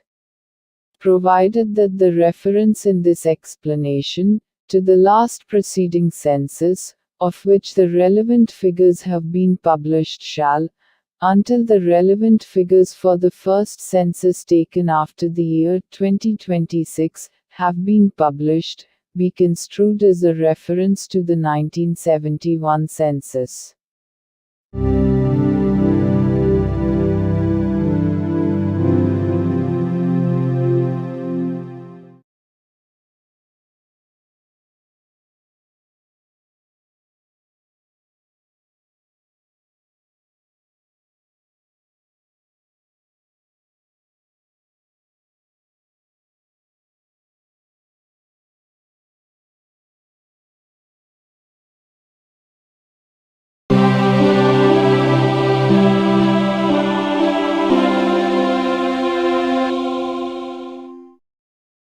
భారత సంవిధానము భాగము 5 సంఘము అధ్యాయము 1 కార్యపాలక వర్గము రాష్ట్రపతి మరియు ఉపరాష్ట్రపతి article 56 రాష్ట్రపతి పదావధి రాష్ట్రపతి తన పదవిలో ప్రవేశించిన తేదీ నుండి 5 సంవత్సరముల కాలావధి వరకు పదవి యందుండవలెను. అయితే రాష్ట్రపతి తన చేవ్రాలుతో ఉపరాష్ట్రపతికి లేఖ రాయుట ద్వారా తన పదవికి రాజీనామా ఇవ్వవచ్చును. రాష్ట్రపతిని సంవిధానాతిక్రమణము కావించినందుకు 61వ అనుచ్ఛేదములో నిబంధించబడిన రీతిగా మహాభియోగము ద్వారా పదవి నుండి తొలగించవచ్చును. రాష్ట్రపతి తన పదావధి ముగిసినప్పటికీ తన ఉత్తరాధికారి ఆ పదవిలో ప్రవేశించు వరకు పదవిలో కొనసాగవలెను. ఖండము 1 యొక్క వినాయింపులోని ఖండము ఏ క్రింద ఉపరాష్ట్రపతికి పంపబడిన రాజీనామా పత్రమును ఆయన లోక్సభ అధ్యక్షునికి తక్షణమే పంపవలెను. The Constitution of India, Part 5, The Union. Chapter 1. The Executive. The President and Vice President. Article 56. Term of Office of President. 1. The President shall hold office for a term of 5 years, from the date on which he enters upon his office. Provided that a. The President may, by writing under his hand addressed to the Vice President, resign his office. b. The President may, for violation of the Constitution, be removed from office by impeachment in the manner provided in Article 61. c. The President shall, notwithstanding the expiration of his term, continue to hold office, until his successor enters upon his office. 2. Any resignation addressed to the Vice President under Clause A of the proviso to Clause 1 shall forthwith be communicated, by him, to the Speaker of the House of the People.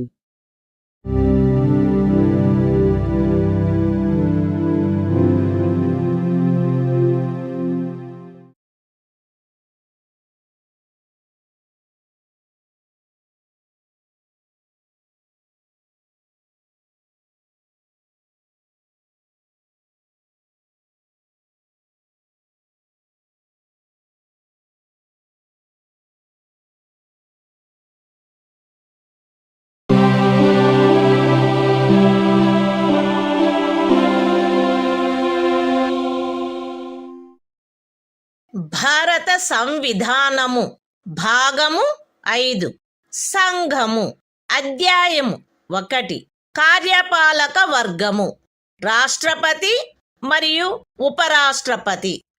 Article 57 తిరిగి ఎన్నికకు పాత్రత. రాష్ట్రపతి పదవియందున్నా లేక ఆ పదవియందుండిన ఏ వ్యక్తి అయినను ఈ సంవిధానములోని ఇతర నిబంధనలకు అత్యధీనమై ఆ పదవికి తిరిగి ఎన్నుకొనుబడుటకు పాత్రుడై ఉండును. The Constitution of India, Part 5, The Union. Chapter 1. The Executive. The President and Vice President. Article 57. Eligibility for re-election. A person who holds, or who has held, office as President shall, subject to the other provisions of this Constitution, be eligible for re-election to that office.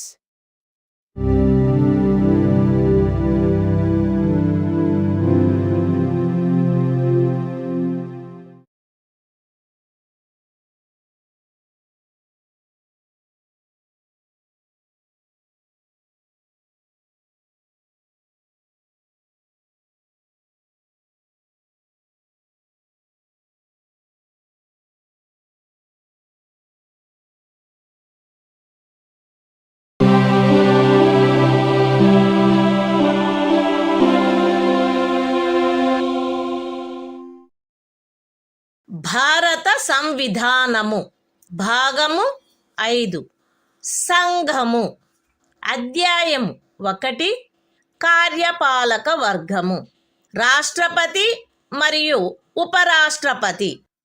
Article 58 రాష్ట్రపతిగా ఎన్నికకు అర్హతలు. ఏ వ్యక్తి గాని భారతదేశ పౌరుడై ఉన్ననే తప్ప 35 సంవత్సరముల వయస్సు పూర్తి అయిననే తప్ప మరియు లోక్సభ సభ్యుడుగా ఎన్నుకొనబడుటకు అర్హుడై ఉన్ననే తప్ప రాష్ట్రపతిగా ఎన్నుకోబడుటకు పాత్రుడు కాడు. ఏ వ్యక్తి అయినను భారత ప్రభుత్వము క్రింద లేక ఏదేని రాజ్య ప్రభుత్వము క్రింద లేక సదరు ప్రభుత్వములోని దేని యొక్క నియంత్రణకైనను అత్యధీనమై ఉన్న ఏదేని స్థానిక లేక ఇతర ప్రాధికారి క్రింద గాని లాభాయుతమైన ఏదేని పదవి యందున్నచో ఆ వ్యక్తి రాష్ట్రపతిగా ఎన్నుకొనబడుటకు పాత్రుడు కాడు. విశదీకరణ: ఈ అనుచ్ఛేదపు నిమిత్తము ఎవరేని వ్యక్తి సంఘము యొక్క రాష్ట్రపతిగా లేక ఉపరాష్ట్రపతిగా లేక ఏదేని రాజ్యము యొక్క గవర్నరుగా లేక సంఘము యొక్క లేక ఏదేని రాజ్యము యొక్క మంత్రిగానున్న కారణమును బట్టి మాత్రమే లాభాయుతమైన పదవి యందున్నట్లు భావించబడరాదు. The Constitution of India, Part 5, The Union. Chapter 1. The Executive. The President and Vice President. Article 58. Qualifications for election as President. 1. No person shall be eligible for election as President, unless he is a citizen of India, has completed the age of 35 years, and is qualified for election, as a member of the House of the People. 2. A person shall not be eligible for election as President if he holds any office of profit, under the Government of India, or the Government of any state, or under any local or other authority, subject to the control of any of the said governments. Explanation. For the purposes of this article, a person shall not be deemed to hold any office of profit, by reason only that he is the President or Vice President of the Union, or the Governor of any state, or as a minister either for the Union or for any state.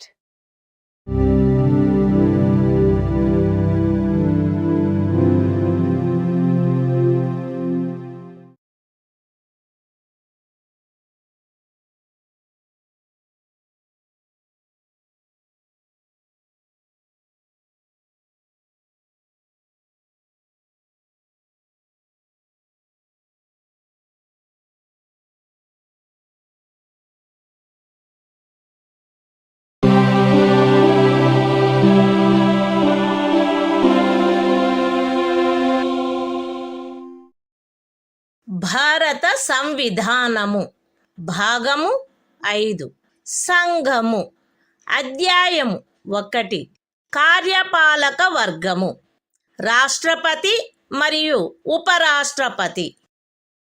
Article 59 రాష్ట్రపతి పదవీ షరతులు.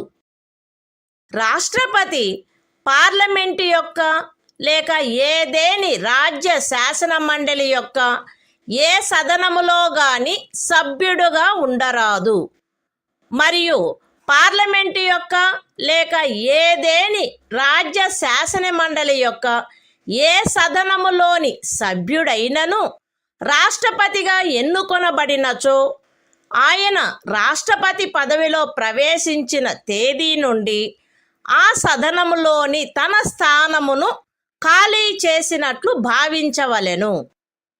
రాష్ట్రపతి లాభాయుతమైన ఏదేని ఇతర పదవి యందు ఉండరాదు. రాష్ట్రపతి అద్దె చెల్లించకుండా తన అధికార నివాస గృహములను ఉపయోగించుకొనుటకు హక్కు కలిగియుండును మరియు పార్లమెంటు శాసనము ద్వారా నిర్ధారణ చేయు ఉపలబ్ధులకు, భత్యములకు మరియు విశేషాధికారములకు మరియు తద్విషయమున అట్లు నిబంధన చేయబడు వరకు 2వ అనుసూచిలో నిర్దిష్టపరచబడిన ఉపలబ్ధులకు, భత్యములకు మరియు విశేషాధికారములకు ఆయన హక్కు కలిగియుండును. రాష్ట్రపతి యొక్క ఉపలబ్ధులు మరియు భత్యములు ఆయన పదావధిలో తగ్గించబడరాదు. The Constitution of India. Part 5. The Union. Chapter 1. The Executive. The President and Vice President. Article 59. Conditions of President's office. 1. The President shall not be a member of either House of Parliament, or of a House of the Legislature of any state. And, if a member of either House of Parliament or of a House of the Legislature of any state be elected President, he shall be deemed to have vacated his seat in that House, on the date on which he enters upon his office as President. 2. The President shall not hold any other office of profit. 3. The President shall be entitled without payment of rent to the use of his official residences, and shall be also entitled to such emoluments, allowances, and privileges as may be determined by Parliament by law. And, until provision in that behalf is so made, such emoluments, allowances and privileges, as are specified in the second schedule. 4. The emoluments and allowances of the President shall not be diminished during his term of office.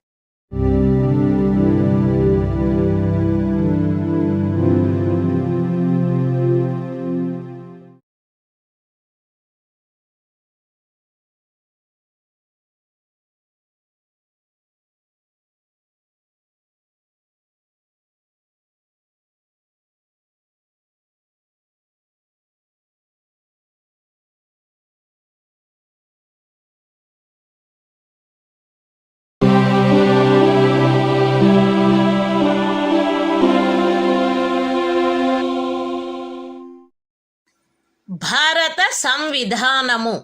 భాగము 5. సంఘము. అధ్యాయము 1. కార్యపాలక వర్గము. రాష్ట్రపతి మరియు ఉపరాష్ట్రపతి. Article 60. రాష్ట్రపతిచే ప్రమాణము లేక ప్రతిజ్ఞ. ప్రతి రాష్ట్రపతి మరియు రాష్ట్రపతిగా వ్యవహరించు లేక రాష్ట్రపతి కృత్యములను నిర్వహించు ప్రతి వ్యక్తి తన పదవిలో ప్రవేశించుటకు పూర్వము భారతదేశ ముఖ్య న్యాయమూర్తి సమక్షమున లేక ఆయన హాజరు లేనప్పుడు సర్వోన్నత న్యాయస్థాన న్యాయాధీశులలో అందుబాటులోనున్న వారిలో అందరికంటే సీనియర్ న్యాయాధీశుని సమక్షమున గాని ఈ క్రింది రూపములో ప్రమాణము లేక ప్రతిజ్ఞ చేసి దానిపై చేవ్రాలు చేయవలెను. ఏబి అను నేను భారతదేశ రాష్ట్రపతి పదవిని శ్రద్ధాపూర్వకముగా నిర్వహింతుననియు లేక రాష్ట్రపతి యొక్క కృత్యములను శ్రద్ధాపూర్వకముగా నిర్వహింతుననియు నా సంపూర్ణ సామర్థ్యము మేరకు సంవిధానమును మరియు శాసనమును పరిరక్షించి సంరక్షించి రక్షింతుననియు భారతదేశ ప్రజల సేవయందును వారి క్షేమమునందును నిరతుడునయ్యదననియు దైవ సాక్షిగా ప్రమాణము చేయుచున్నాను. సత్యనిష్టతో ప్రతిజ్ఞ చేయుచున్నాను. The Constitution of India. Part 5. The Union. Chapter 1. The Executive. The President and Vice President. Article 60. Oath or affirmation by the President. Every President, and every person acting as President, or discharging the functions of the President, shall, before entering upon his office, make and subscribe in the presence of the Chief Justice of India, or, in his absence, the senior most judge of the Supreme Court available, an oath or affirmation in the following form, that is to say, I, A.B., do swear in the name of God, that I will faithfully execute the office, solemnly affirm of President, or discharge the functions of the President of India, and will to the best of my ability, preserve, protect and defend the Constitution, and the law, and that I will devote myself to the service and well-being of the people of India.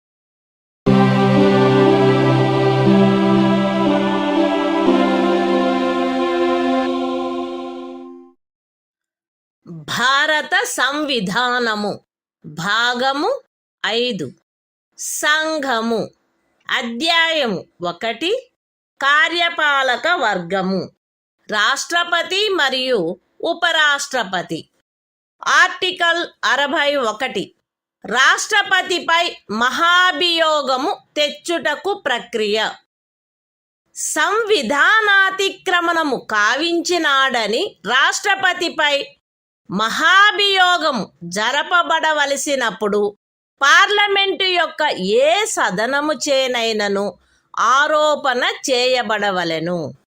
అట్టి ఆరోపణ ఏదియు అట్టి ఆరోపణ చేయు ప్రతిపాదన గల తీర్మానమును ప్రస్తావించవలెనను ఉద్దేశము తమకు కలదని ఆ సదనము యొక్క మొత్తము సభ్యుల సంఖ్యలో 4వ వంతుకు తక్కువగాని మంది చేవ్రాలు చేసి వ్రాతపూర్వకముగా నోటీసు ఇచ్చిన పిమ్మట కనీసం 14 దినములు గడిచిన తర్వాత ప్రస్తావించననే తప్ప మరియు అట్టి తీర్మానము ఆ సదనము యొక్క మొత్తము సభ్యుల సంఖ్యలో 3/2 తక్కువ కాని అధిక సంఖ్యాకులచే పాస్ చేయబడిననే తప్ప చేయబడరాదు. పార్లమెంటు యొక్క ఏ సదనమైనను అట్లు ఆరోపణ చేసినప్పుడు 2వ సదనము ఆ ఆరోపణను దర్యాప్తు చేయవలెను లేక దర్యాప్తు చేయించవలెను. మరియు అట్టి దర్యాప్తు జరుగునప్పుడు హాజరగుటకును ప్రతినిధిని పంపుటకును రాష్ట్రపతికి హక్కు ఉండును. దర్యాప్తు ఫలితముగా రాష్ట్రపతిపై చేయబడిన ఆరోపణ స్థిరపడినదని ప్రఖ్యానించు తీర్మానము ఆ ఆరోపణను దర్యాప్తు చేసిన లేక చేయించిన సదనము యొక్క సభ్యుల మొత్తము సంఖ్యలో 3/2 తక్కువ కాని అధిక సంఖ్యాకులచే ఆమోదించబడినచో అట్లు ఆమోదించబడిన తేదీ నుండి ఆ తీర్మానము రాష్ట్రపతిని పదవి నుండి తొలగించు ప్రభావము కలిగియుండును. The Constitution of India, Part 5, The Union. Chapter 1. The Executive. The President and Vice President. Article 61. Procedure for impeachment of the President. 1. When a President is to be impeached for violation of the Constitution, the charge shall be preferred by either House of Parliament. 2. No such charge shall be preferred, unless the proposal to prefer such charge is contained in a resolution, which has been moved, after at least 14 days' notice in writing, signed by not less than 1/4 of the total number of members of the House, has been given of their intention to move the resolution. And such resolution has been passed by a majority of not less than 2/3 of the total membership of the House. 3. When a charge has been so preferred by either House of Parliament, the other House shall investigate the charge, or cause the charge to be investigated, and the President shall have the right to appear, and to be represented at such investigation. 4. If as a result of the investigation, a resolution is passed by a majority of not less than 2/3 of the total membership of the House, by which the charge was investigated, or cause to be investigated, declaring that the charge preferred against the President has been sustained, such resolution shall have the effect of removing the President from his office, as from the date on which the resolution is so passed.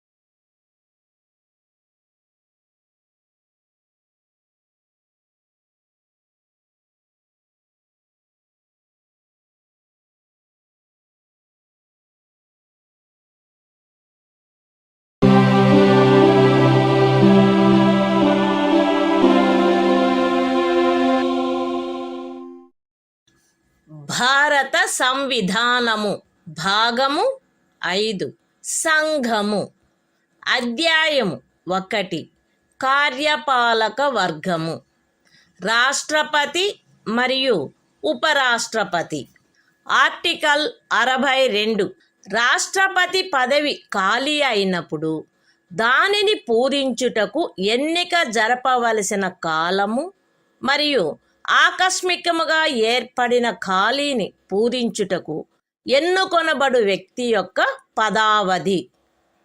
రాష్ట్రపతి యొక్క పదావధి ముగియుటచే ఏర్పడు ఖాళీని పూరించుటకు జరగవలసిన ఎన్నిక ఆ పదావధి ముగియుటకు పూర్వమే పూర్తి చేయబడవలెను.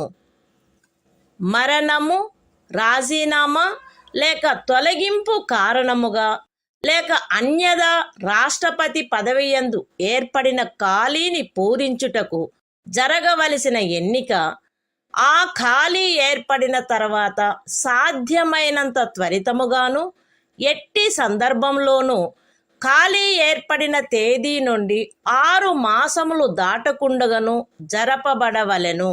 మరియు ఆ ఖాళీని పూరించుటకు ఎన్నుకొనబడిన వ్యక్తి 56వ అనుచ్ఛేదము యొక్క నిబంధనలకు అత్యధీనమై తాను పదవిలో ప్రవేశించిన తేదీ నుండి 5 సంవత్సరముల సంపూర్ణ కాలావధి వరకు పదవియందుండుటకు హక్కు కలిగియుండును. The Constitution of India, Part 5, The Union. Chapter 1. The Executive. The President and Vice President. Article 62. Time of holding election to fill vacancy in the office of President. And the term of office of person elected to fill casual vacancy. 1. An election to fill a vacancy caused by the expiration of the term of office of President shall be completed before the expiration of the term.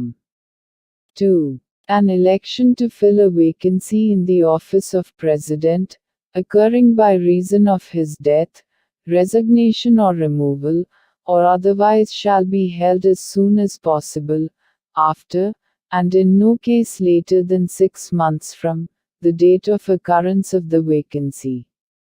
And, the person elected to fill the vacancy shall, subject to the provisions of Article 56, be entitled to hold office for the full term of 5 years, from the date on which he enters upon his office.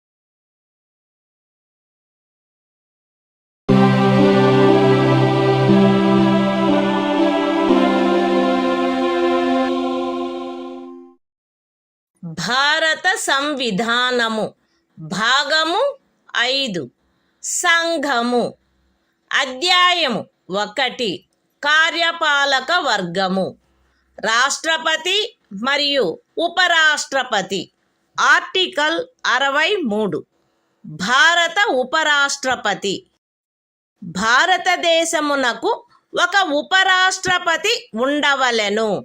The Constitution of India, Part 5, The Union. Chapter 1. The Executive.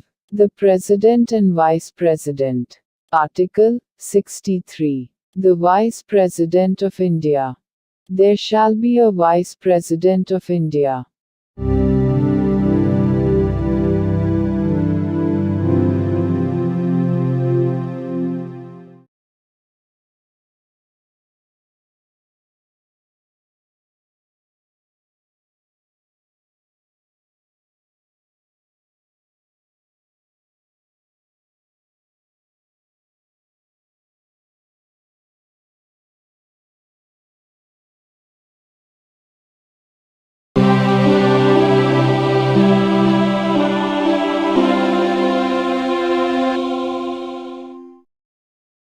భారత సంవిధానము భాగము 5 సంఘము అధ్యాయము 1 కార్యపాలక వర్గము రాష్ట్రపతి మరియు ఉపరాష్ట్రపతి article 64 ఉపరాష్ట్రపతి పదవి రీత్యా రాజ్యసభకు సభాపతిగా నుండుట ఉపరాష్ట్రపతి పదవి రీత్యా రాజ్యసభకు సభాపతి అయ్యుండును. ఆయన లాభాయుతమైన ఏ ఇతర పదవి యందును ఉండరాదు. అయితే ఉపరాష్ట్రపతి 65వ అనుచ్ఛేదము క్రింద రాష్ట్రపతిగా వ్యవహరించు లేక రాష్ట్రపతి యొక్క కృత్యములను నిర్వహించు ఏ కాలావధిలోనైనను ఆయన రాజ్యసభ యొక్క సభాపతి పదవికి చెందిన కర్తవ్యములను నిర్వర్తించరాదు. మరియు 97వ అనుచ్ఛేదము క్రింద రాజ్యసభ యొక్క సభాపతికి చెల్లించబడదగు ఎట్టి జీతమునకు లేక భత్యమునకు ఆయన హక్కు కలిగియుండడు. The Constitution of India, Part 5, The Union. Chapter 1. The Executive. The President and Vice President. Article 64. The Vice President, to be, ex officio Chairman of the Council of States. The Vice President shall be, ex officio Chairman of the Council of the States, and shall not hold any other office of profit, provided that, during any period, when the Vice President acts as President, or discharges the functions of the President under Article 65, he shall not perform the duties of the office of Chairman of the Council of States, and shall not be entitled to any salary or allowance payable to the Chairman of the Council of States, under Article 97.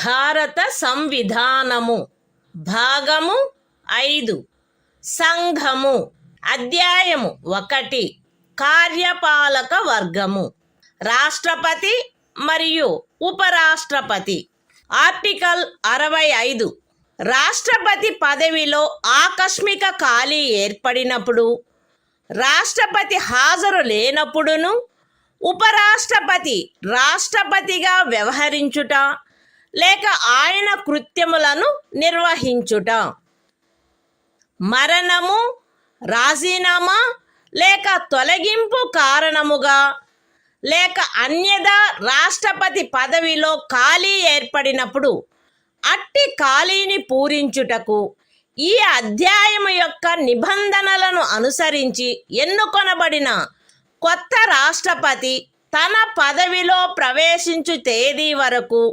ఉపరాష్ట్రపతి రాష్ట్రపతిగా వ్యవహరించవలెను. రాష్ట్రపతి హాజరులో లేకుండుట, అస్వస్థత లేక మరేదేని కారణము వలన తన కృత్యములను నిర్వహించజాలని ఎడల ఆయన తన కర్తవ్యములను తిరిగి చేపట్టు తేదీ వరకు ఉపరాష్ట్రపతి రాష్ట్రపతి కృత్యములను నిర్వహించవలెను.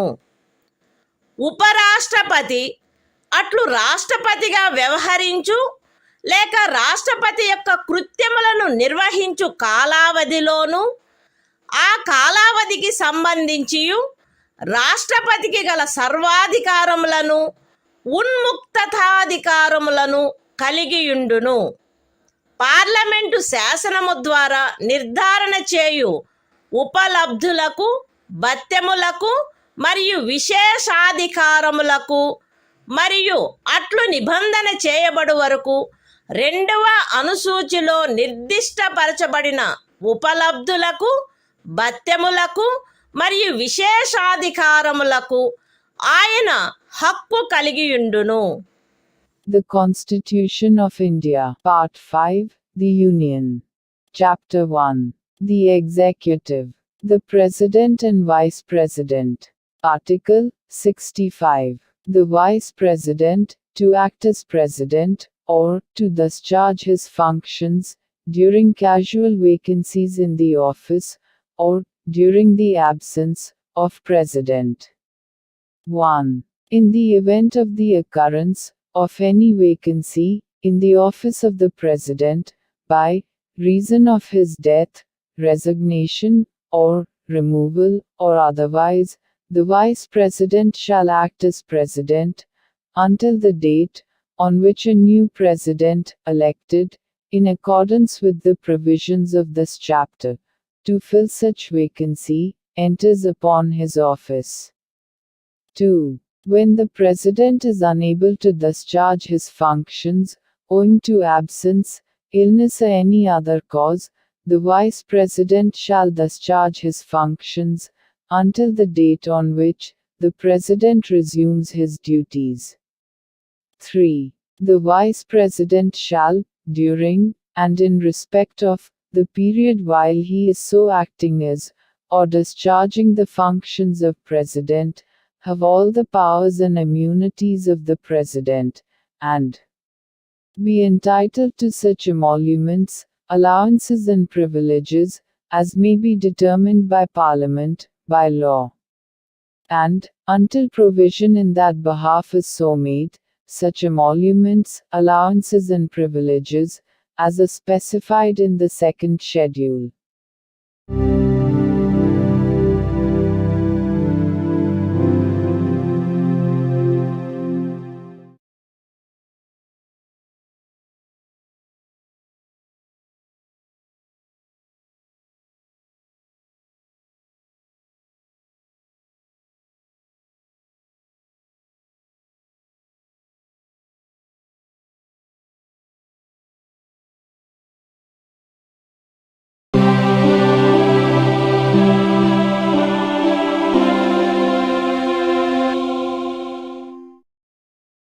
భారత సంవిధానము భాగము 5 సంఘము అధ్యాయము 1 కార్యపాలక వర్గము రాష్ట్రపతి మరియు ఉపరాష్ట్రపతి. ఆర్టికల్ 66 ఉపరాష్ట్రపతి ఎన్నిక. ఉపరాష్ట్రపతి పార్లమెంటు ఉభయ సదనముల సభ్యులతో కూడిన నిర్వాచక గణము యొక్క సభ్యులచే ఏకల అంతరణీయ ఓటు ద్వారా అనుపాతిక ప్రాతినిధ్య పద్ధతిని అనుసరించి ఎన్నుకొనబడవలెను మరియు అట్టి ఎన్నికలలో ఓటింగు రహస్యపు బ్యాలెట్ పద్ధతిని జరగవలెను.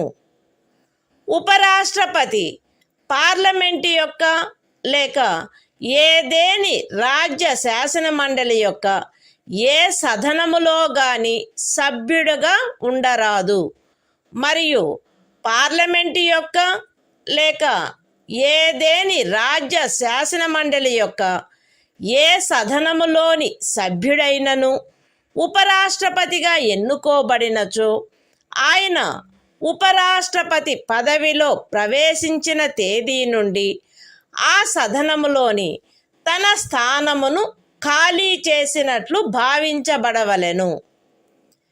ఏ వ్యక్తి గాని ఆయన భారతదేశ పౌరుడై ఉన్ననే తప్ప ఆయనకు 35 సంవత్సరముల వయస్సు పూర్తి అయిననే తప్ప మరియు ఆయన రాజ్యసభ సభ్యుడిగా ఎన్నుకొనబడుటకు అర్హుడై ఉన్ననే తప్ప ఉపరాష్ట్రపతిగా ఎన్నుకొనబడుటకు పాత్రుడు కాడు.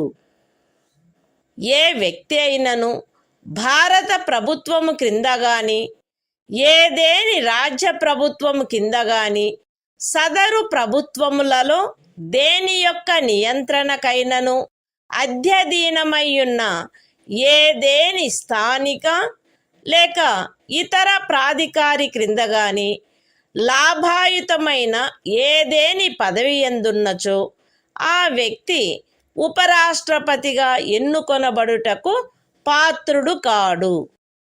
విశదీకరణ: ఈ అనుచ్ఛేదపు నిమిత్తము ఎవరేని వ్యక్తి సంఘము యొక్క రాష్ట్రపతిగా లేక ఉపరాష్ట్రపతిగా లేక ఏదేని రాజ్యము యొక్క గవర్నరుగా లేక సంఘము యొక్క లేక ఏదేని రాజ్యము యొక్క మంత్రిగా ఉన్న కారణమును బట్టి మాత్రమే లాభాయుతమైన పదవి యందున్నట్లు భావించరాదు.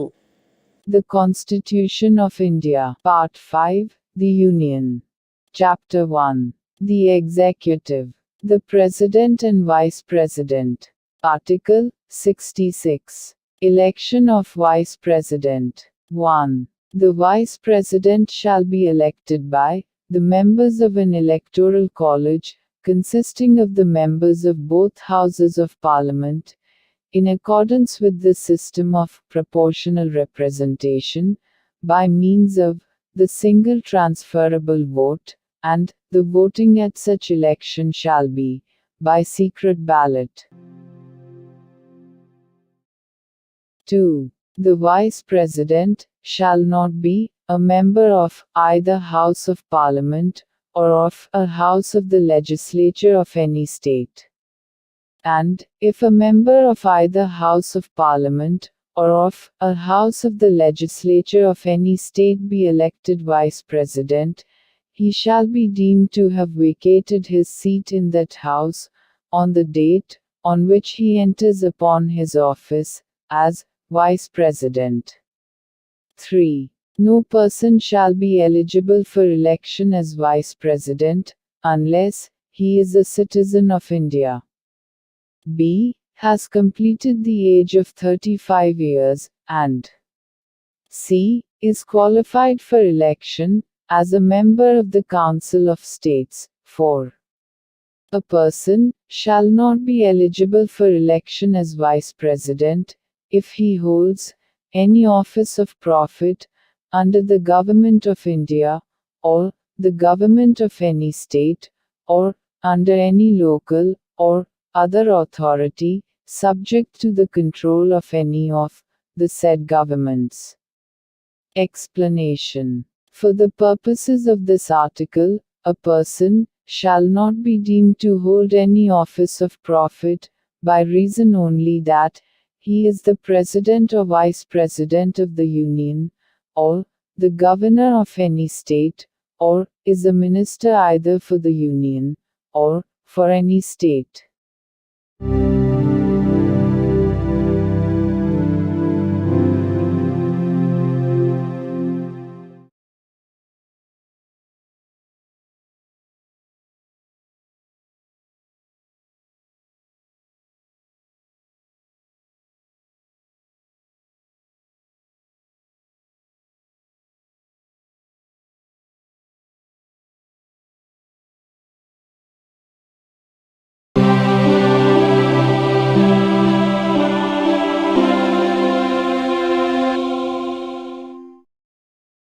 భారత సంవిధానము భాగము 5 సంఘము అధ్యాయము 1 కార్యపాలక వర్గము రాష్ట్రపతి మరియు ఉపరాష్ట్రపతి. ఆర్టికల్ 67 ఉపరాష్ట్రపతి పదావధి. ఉపరాష్ట్రపతి తన పదవిలో ప్రవేశించిన తేదీ నుండి 5 సంవత్సరముల కాలావధి వరకు పదవియందుండును. అయితే ఉపరాష్ట్రపతి తన చేవ్రాలుతో రాష్ట్రపతికి లేఖ వ్రాయుట ద్వారా తన పదవికి రాజీనామా ఇవ్వవచ్చును. ఉపరాష్ట్రపతి రాజ్యసభలో అప్పుడు సభ్యులుగానున్న వారందరిలో అధిక సంఖ్యాకులచే ఆమోదించబడి లోక్సభచే అంగీకరించబడిన తీర్మానము ద్వారా పదవి నుండి తొలగించబడవచ్చును. కానీ ఈ ఖండము నిమిత్తము తీర్మానమేదియు దానిని ప్రస్తావించవలెనను ఉద్దేశము కలదను నోటీసు ఇచ్చి కనీసము 14 దినములు గడిచిననే తప్ప ప్రస్తావించబడరాదు. ఉపరాష్ట్రపతి తన పదావధి ముగిసినప్పటికీ తన ఉత్తరాధికారి ఆ పదవిలో ప్రవేశించు వరకు పదవిలో కొనసాగవలెను. The Constitution of India, Part 5, The Union. Chapter 1. The Executive. The President and Vice President. Article 67. Term of office of Vice President. The Vice President shall hold office for a term of 5 years from the date on which he enters upon his office, provided that a. A Vice President may, by writing under his hand addressed to the President, resign his office. b. A Vice President may be removed from his office by a resolution of the Council of States, passed by a majority of all the then members of the Council and agreed to by the House of the People. But no resolution for the purpose of this clause shall be moved, unless at least 14 days' notice has been given of the intention to move the resolution. c. A Vice President shall, notwithstanding the expiration of his term, continue to hold office until his successor enters upon his office.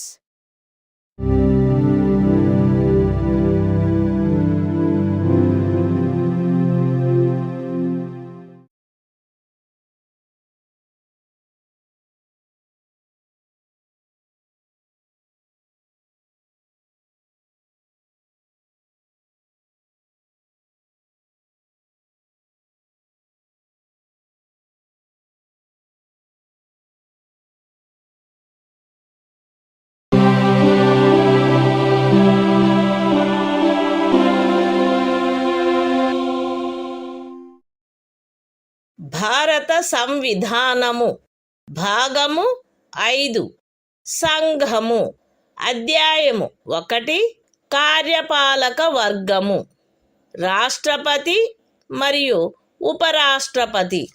Article 68 ఉపరాష్ట్రపతి పదవి ఖాళీ అయినప్పుడు దానిని పూరించుటకు ఎన్నిక జరపవలసిన కాలము మరియు ఆకస్మికముగా ఏర్పడిన ఖాళీని పూరించుటకు ఎన్నుకొనబడు వ్యక్తి యొక్క పదావధి. ఉపరాష్ట్రపతి యొక్క పదావధి ముగియుటచే ఏర్పడు ఖాళీని పూరించుటకు జరగవలసిన ఎన్నిక ఆ పదావధి ముగియుటకు పూర్వమే పూర్తి చేయబడవలెను. మరణము, రాజీనామా లేక తొలగింపు కారణముగా లేక అన్యథా ఉపరాష్ట్రపతి పదవియందు ఏర్పడిన ఖాళీని పూరించుటకు జరపవలసిన ఎన్నిక ఆ ఖాళీ ఏర్పడిన తరువాత సాధ్యమైనంత త్వరితముగా జరపబడవలెను మరియు ఆ ఖాళీని పూరించుటకు ఎన్నుకొనబడిన వ్యక్తి 67వ అనుచ్ఛేదము యొక్క నిబంధనలకు అత్యధీనమై తాను పదవిలో ప్రవేశించిన తేదీ నుండి 5 సంవత్సరముల సంపూర్ణ కాలావధి వరకు పదవి యందుండుటకు హక్కు కలిగియుండును. The Constitution of India, Part 5, The Union. Chapter 1. The Executive. The President and Vice President. Article 68. Time of holding election to fill vacancy, in the office of Vice President. And the term of office of person elected to fill, casual vacancy. 1. An election, to fill a vacancy, caused by the expiration of the term of office of Vice President, shall be completed before the expiration of the term. 2. An election, to fill a vacancy, in the office of Vice President, occurring by reason of his death, resignation or removal, or otherwise shall be, held as soon as possible after the occurrence of the vacancy. And the person elected to fill the vacancy shall, subject to the provisions of Article 67, be entitled to hold office, for the full term of 5 years, from the date on which he enters upon his office.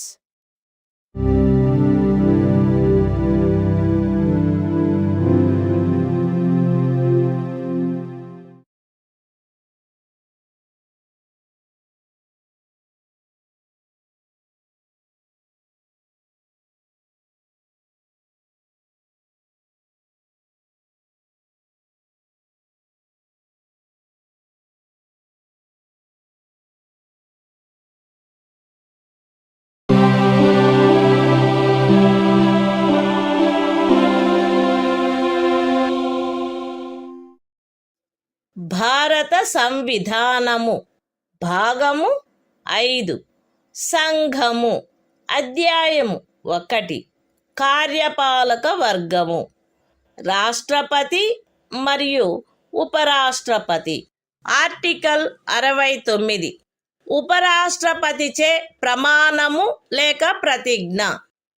ప్రతి ఉపరాష్ట్రపతి తన పదవిలో ప్రవేశించుటకు పూర్వము రాష్ట్రపతి సమక్షమున గాని తద్విషయమున ఆయనచే నియమింపబడిన వ్యక్తి సమక్షమున గాని ఈ క్రింది ప్రరూపములో ప్రమాణము లేక ప్రతిజ్ఞ చేసి దానిపై చేవ్రాలు చేయవలెను. ఏబి అను నేను శాసనము ద్వారా స్థాపితమైన భారత సంవిధానము పట్ల యథార్థమైన శ్రద్ధానిష్టలను కలిగియుందుననియు మరియు నేను వహింపనున్న కర్తవ్యములను శ్రద్ధాపూర్వకముగా నిర్వహింతుననియు దైవ సాక్షిగా ప్రమాణం చేయుచున్నాను. సత్యనిష్టతో ప్రతిజ్ఞ చేయుచున్నాను. The Constitution of India, Part 5, The Union. Chapter 1. The Executive. The President and Vice President.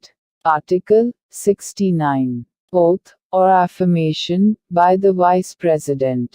Every Vice President shall, before entering upon his office, make and subscribe before the President, or some person appointed in that behalf, by him, an oath or affirmation, in the following form, that is to say, I, A.B., do swear in the name of God, that I will bear true faith and solemnly affirm allegiance to the Constitution of India, as by law established, and that I will faithfully discharge the duty upon which I am about to enter.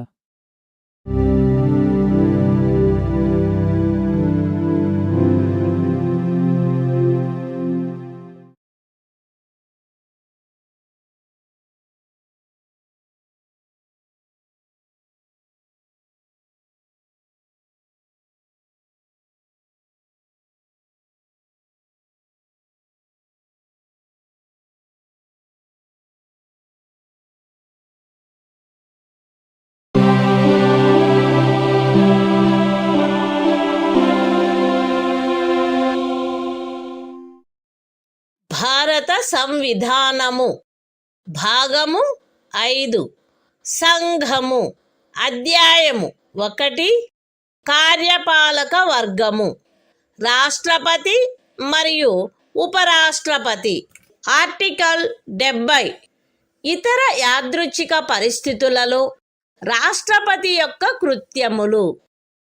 ఈ అధ్యాయములో నిబంధించబడని ఎట్టి యాదృచ్ఛిక పరిస్థితిలోనైనను రాష్ట్రపతి యొక్క కృత్యములను నిర్వహించుటకు parliament తాను సబబని తలచు నిబంధన చేయవచ్చును. The Constitution of India, Part 5, The Union. Chapter 1. The Executive. The President and Vice President. Article 70. Discharge of President's functions in other contingencies. Parliament may make such provision, as it thinks fit, for the discharge of the functions of the President, in any contingency, not provided for in this chapter.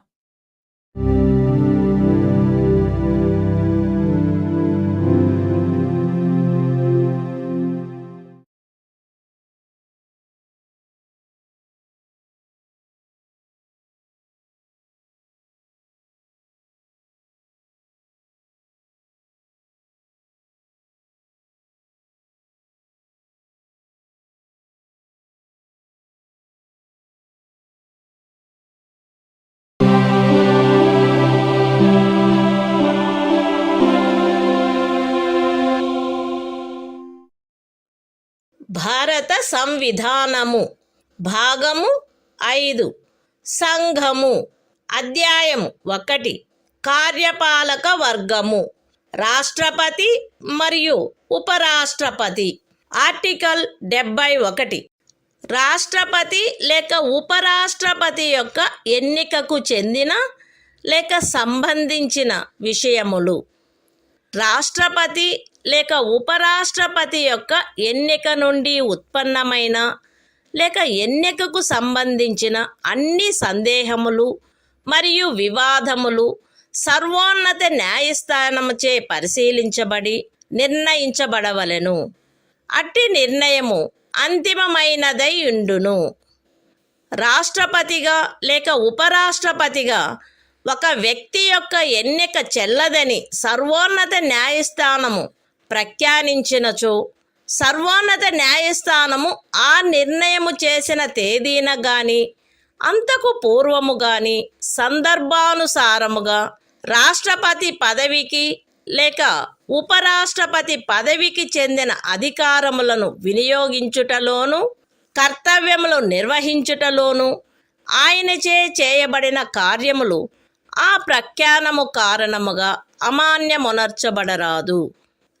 ఈ సంవిధానము యొక్క నిబంధనలకు అత్యధీనమై రాష్ట్రపతి లేక ఉపరాష్ట్రపతి యొక్క ఎన్నికకు చెందిన లేక సంబంధించిన విషయమును పార్లమెంటు శాసనము ద్వారా క్రమబద్ధము చేయవచ్చును.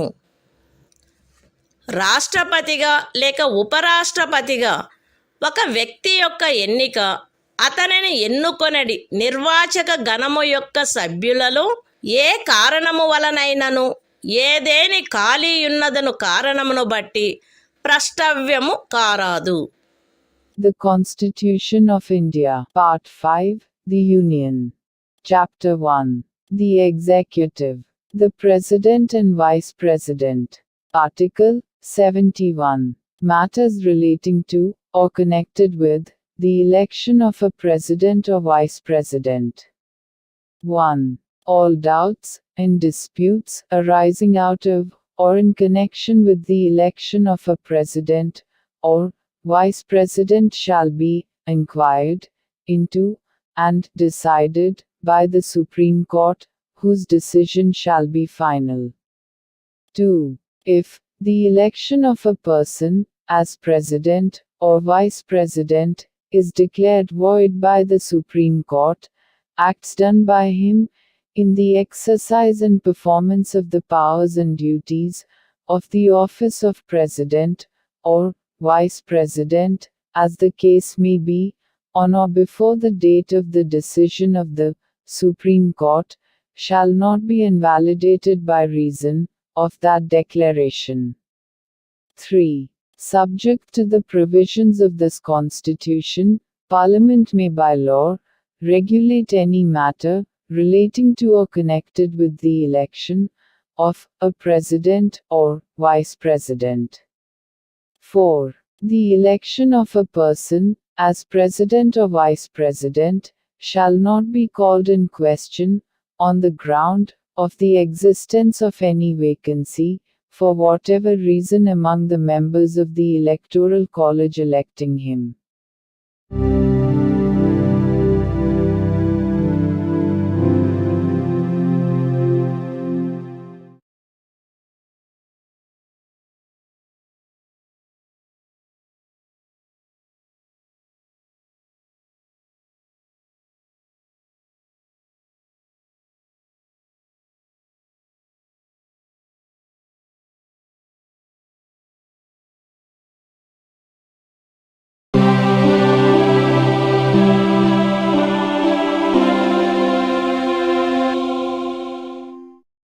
భారత సంవిధానము భాగము 5 సంఘము అధ్యాయము 1 కార్యపాలక వర్గము రాష్ట్రపతి మరియు ఉపరాష్ట్రపతి ఆర్టికల్ 72 కొన్ని సందర్భములలో క్షమాపణలు మొదలైన వాటిని మంజూరు చేయుటకు మరియు దండనోత్తర్వును సస్పెండ్ చేయుటకు పరిహరించుటకు లేక లఘూకరించుటకు రాష్ట్రపతి యొక్క అధికారము.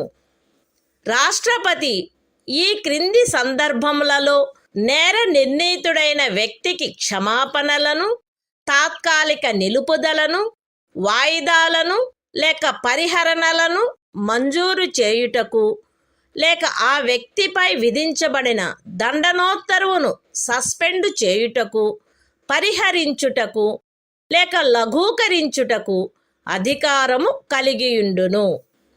శిక్ష లేక దండనోత్తరువు సైనిక న్యాయస్థానముచే విధించబడిన అన్ని సందర్భములలో సంఘము యొక్క కార్యపాలనాధికారంలో చేరియున్న విషయమునకు సంబంధించిన ఏదేని శాసనమునకు విరుద్ధమగు అపరాధమునకై శిక్ష లేక దండనోత్తరు విధించబడిన అన్ని సందర్భములలో దండనోత్తరు మరణ దండనోత్తరు అయిన అన్ని సందర్భములలో ఏదేని సైనిక న్యాయస్థానముచే ఇవ్వబడిన దండనోత్తరువును సస్పెండ్ చేయుటకు, పరిహరించుటకు లేక లఘూకరించుటకు సంఘమునకు చెందిన సాయుధ బలముల యొక్క ఎవరేని అధికారికి శాసనము ద్వారా ప్రదత్తము చేయబడిన అధికారమునకు ఖండము 1 యొక్క ఉపఖండము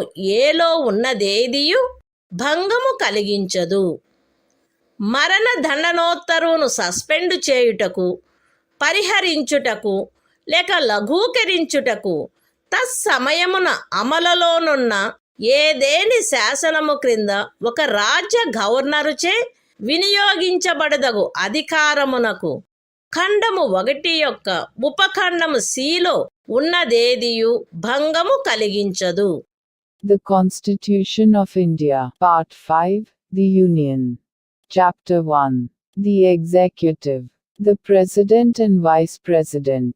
Article 72. Power of President to grant pardons, etc. and to suspend, remit, or commute sentences in certain cases.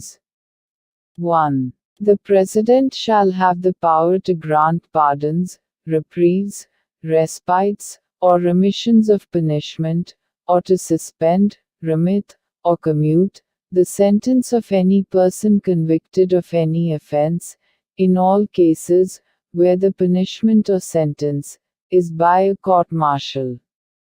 B. In all cases where the punishment or sentence is for an offense against any law relating to a matter to which the executive power of the Union extends.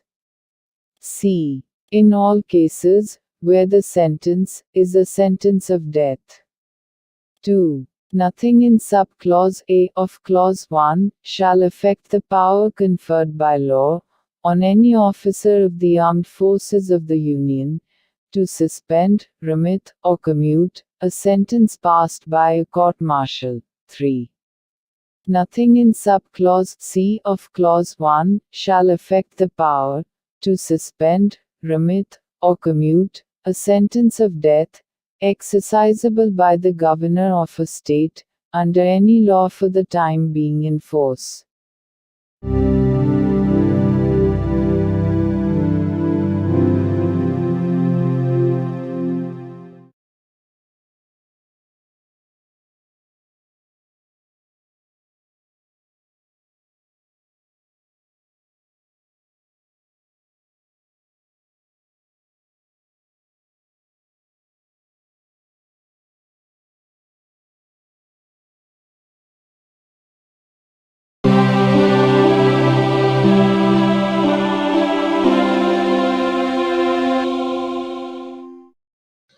భారత సంవిధానము భాగము 5 సంఘము అధ్యాయము 1 కార్యపాలక వర్గము రాష్ట్రపతి మరియు ఉపరాష్ట్రపతి article 73 సంఘము యొక్క కార్యపాలకాధికార విస్తరణ ఈ సంవిధాన నిబంధనలకు అధ్యయనమై సంఘము యొక్క కార్యపాలకాధికారములో ఈ క్రిందివి చేరియుండును.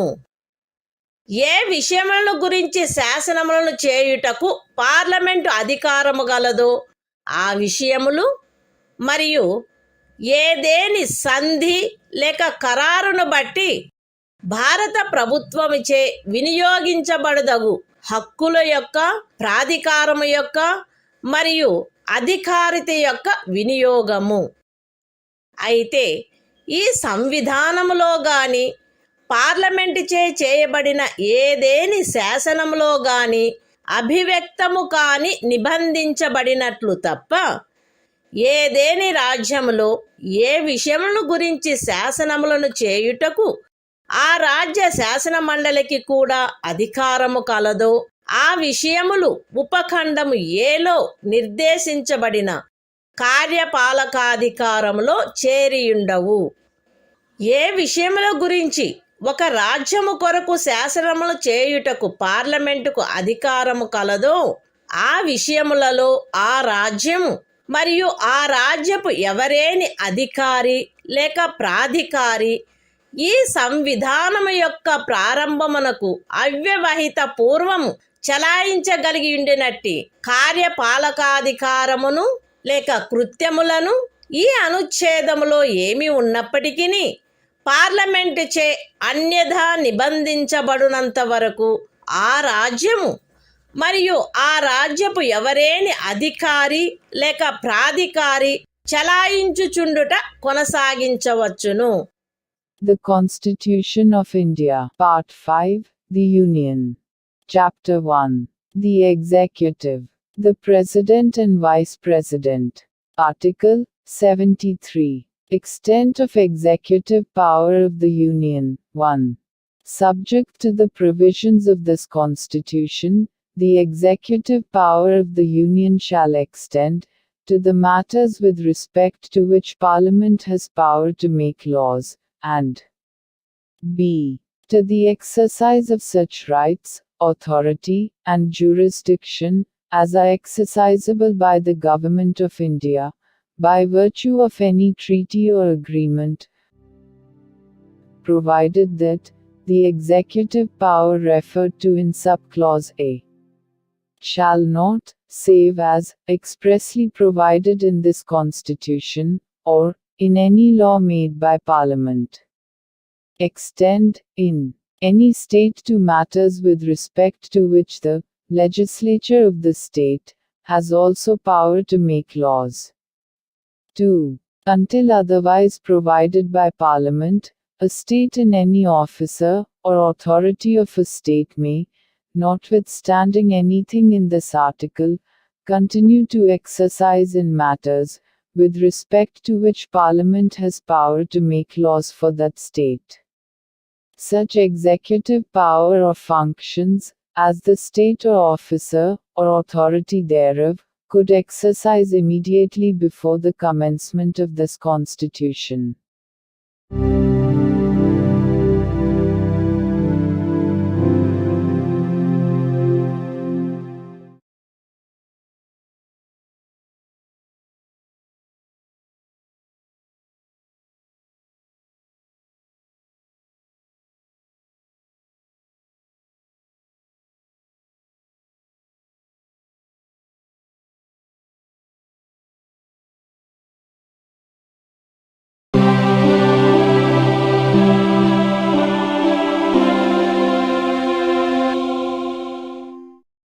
భారత సంవిధానము భాగము 5 సంఘము అధ్యాయము 1 కార్యపాలక వర్గము మంత్రి పరిషత్తు ఆర్టికల్ 74 రాష్ట్రపతికి సహాయపడుటకును సలహానిచ్చుటకును మంత్రి పరిషత్తు రాష్ట్రపతికి సహాయపడుటకును సలహానిచ్చుటకును ప్రధానమంత్రి ఆధిపత్యమున ఒక మంత్రి పరిషత్తు ఉండవలెను.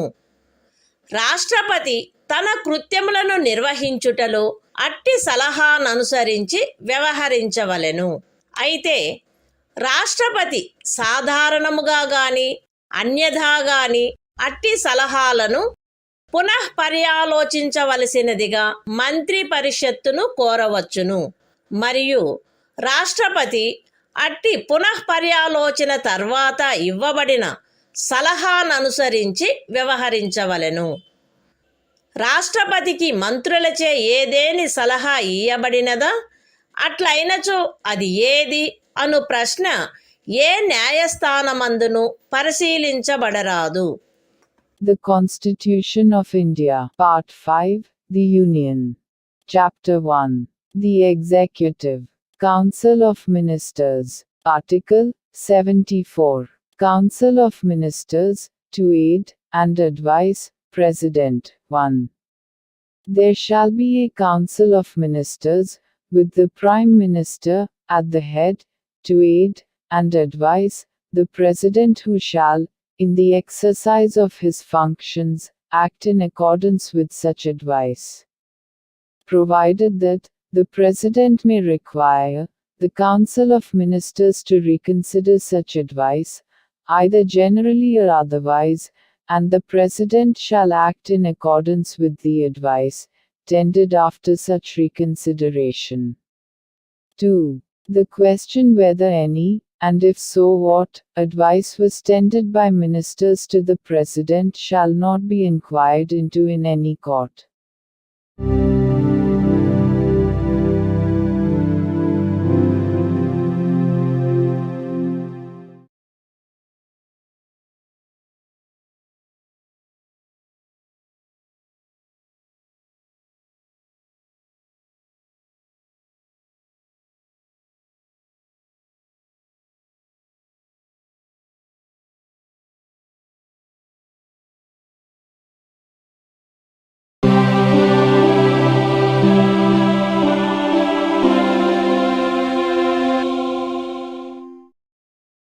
భారత సంవిధానము భాగము 5 సంఘము అధ్యాయము 1 కార్యపాలక వర్గము మంత్రి పరిషత్తు ఆర్టికల్ 75 మంత్రులను గూర్చిన ఇతర నిబంధనలు ప్రధానమంత్రి రాష్ట్రపతిచే నియమించబడవలెను.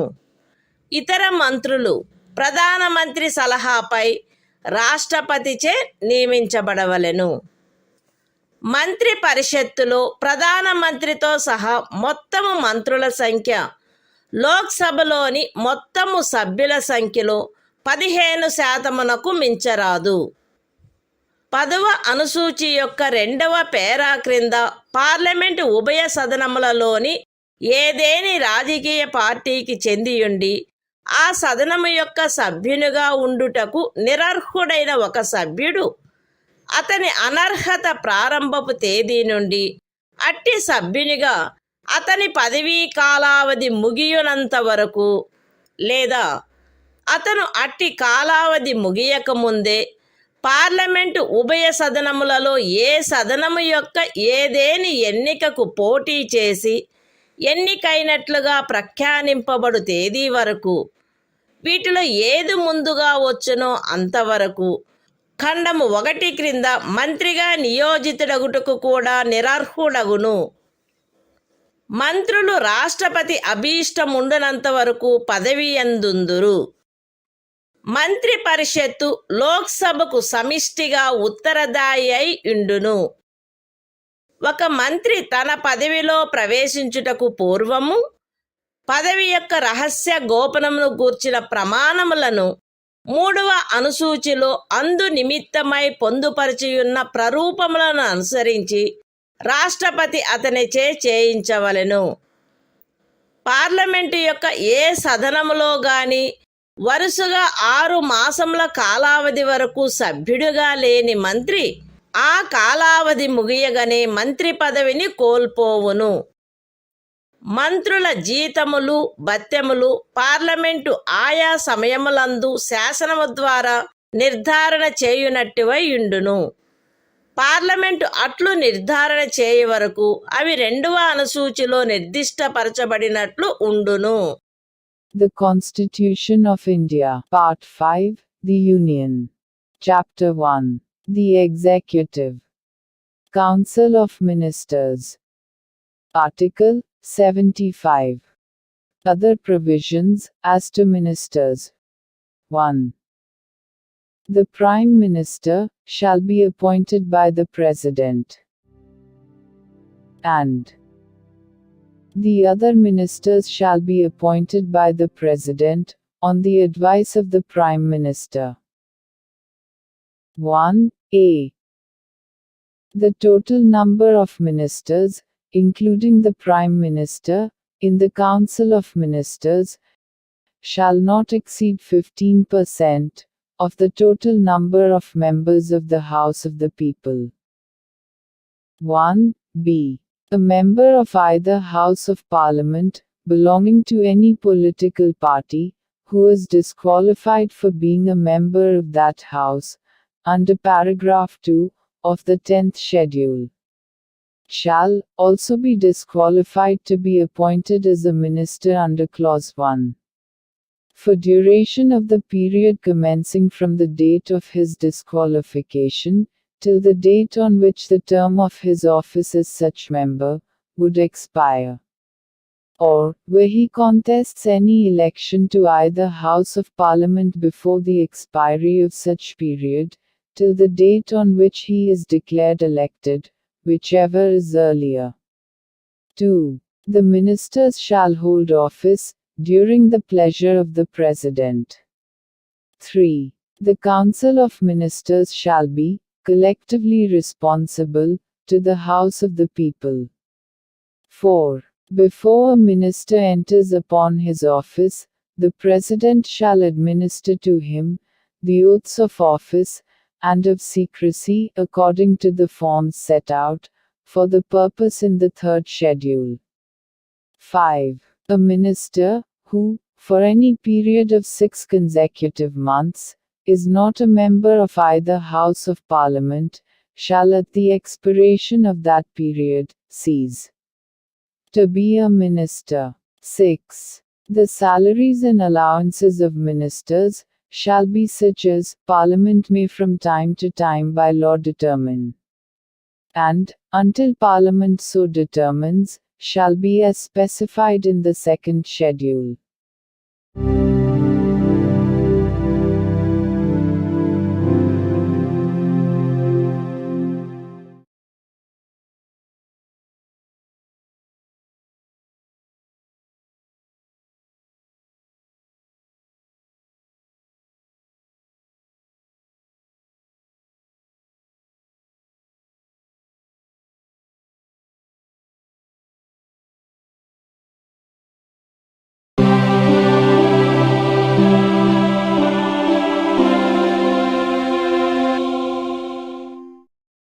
భారత సంవిధానము భాగము 5 సంఘము అధ్యాయము 1 కార్యపాలక వర్గము భారతదేశ అటార్నీ జనరలు ఆర్టికల్ 76 సర్వోన్నత న్యాయస్థానము యొక్క న్యాయాధీశుడిగా నియమించబడుటకు అర్హుడైన వ్యక్తిని రాష్ట్రపతి భారతదేశపు attorney జనరలుగా నియమించవలెను.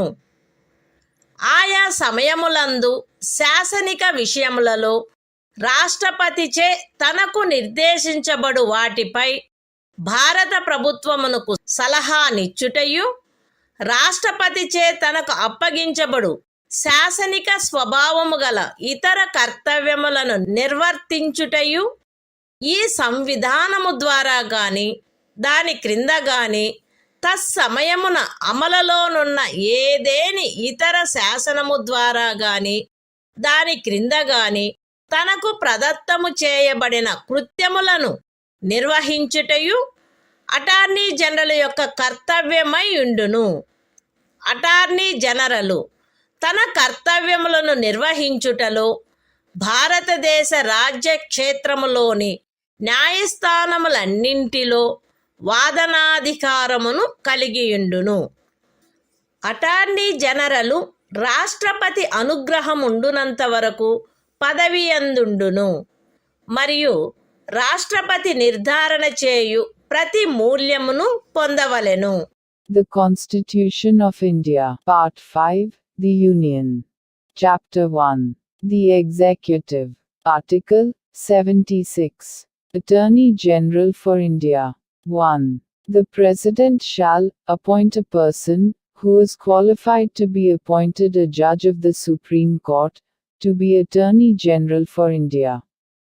2. It shall be the duty of the Attorney General to give advice to the Government of India upon such legal matters, and to perform such other duties of a legal character, as may from time to time be referred or assigned to him by the President, and to discharge the functions conferred on him by or under this Constitution or any other law for the time being in force.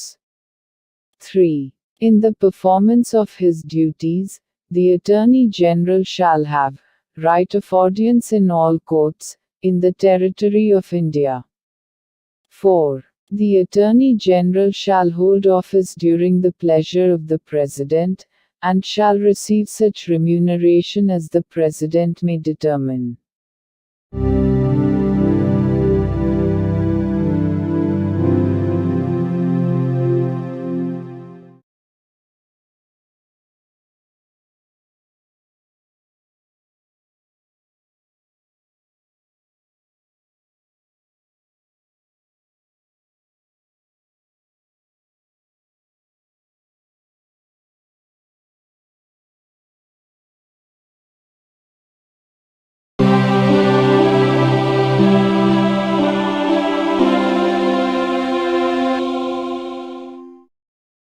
భారత సంవిధానము భాగము 5 సంఘము అధ్యాయము 1 కార్యపాలక వర్గము ప్రభుత్వము యొక్క కార్యకలాప నిర్వహణ article 77 భారత ప్రభుత్వమునకు చెందిన కార్యపాలక చర్యాంతయు రాష్ట్రపతి పేర తీసుకొనబడినట్లు అభివ్యక్తపరచబడవలెను. రాష్ట్రపతి పేర చేయబడిన మరియు వ్రాసి ఇయ్యబడిన ఉత్తర్వులు మరియు ఇతర పత్రములు రాష్ట్రపతి చేయు నియమావళిలో నిర్దిష్టపరచబడు రీతిగా అది ప్రమాణితము చేయబడవలెను. అట్లు అది ప్రమాణితము చేయబడిన ఉత్తర్వు యొక్క లేక పత్రము యొక్క మాన్యత అది రాష్ట్రపతిచే చేయబడినట్టి లేక వ్రాసి ఇయ్యబడినట్టి ఉత్తర్వు లేక పత్రము కాదనడి కారణమును బట్టి ప్రశ్నించబడరాదు. రాష్ట్రపతి భారత ప్రభుత్వమునకు చెందిన కార్యకలాపములను మిక్కిలి సుకరముగా జరుపుటకును ఆ కార్యకలాపములను మంత్రులకు కేటాయించుటకును నియమావళిని చేయవలెను. The Constitution of India, Part 5, The Union. Chapter 1. The Executive. Conduct of Government Business. Article 77. Conduct of Business of the Government of India. 1. All executive action of the Government of India shall be expressed to be taken in the name of the President. 2. Orders and other instruments made and executed in the name of the President shall be authenticated in such manner as may be specified in rules to be made by the President. And the validity of an order or instrument which is so authenticated, shall not be called in question, on the ground that it is not an order, or instrument made or executed, by the President. 3. The President shall make rules for the more convenient transaction of the business of the Government of India, and for the allocation among ministers of the said business.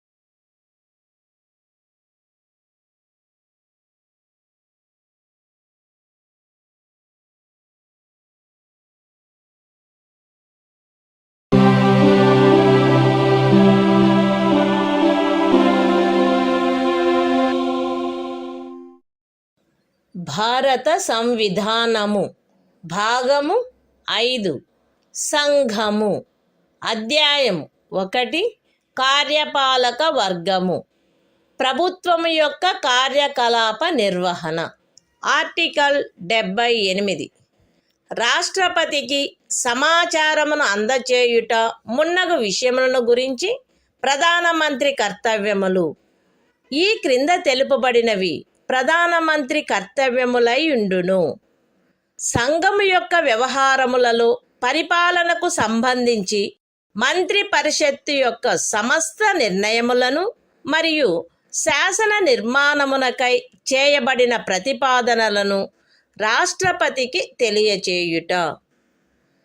సంఘము యొక్క వ్యవహారముల పరిపాలనకును శాసన నిర్మాణమునకై చేయబడిన ప్రతిపాదనలకును సంబంధించిన విషయములలో రాష్ట్రపతి కోరు సమాచారమును అందజేయుట మరియు ఏ విషయమైనను ఒక మంత్రిచే నిర్ణయించబడి మంత్రి పరిషత్తుచే పర్యాలోచించబడి ఉండని ఎడల ఆ విషయమును మంత్రి పరిషత్తు యొక్క పర్యాలోచనకు సమర్పించవలసినదిగా రాష్ట్రపతి అపేక్షించినచో దానిని అట్లు సమర్పించుట. The Constitution of India, Part 5, The Union. Chapter 1. The Executive. Conduct of Government Business. Article 78. Duties of Prime Minister, as respects the furnishing of information to the President, etc. It shall be the duty of the Prime Minister to communicate to the President all decisions of the Council of Ministers relating to the administration of the affairs of the Union, and proposals for legislation. B. To furnish such information relating to the administration of the affairs of the Union, and proposals for legislation, as the President may call for. And C. If the President so requires, to submit for the consideration of the Council of Ministers any matter on which a decision has been taken by a minister, but which has not been considered by the Council.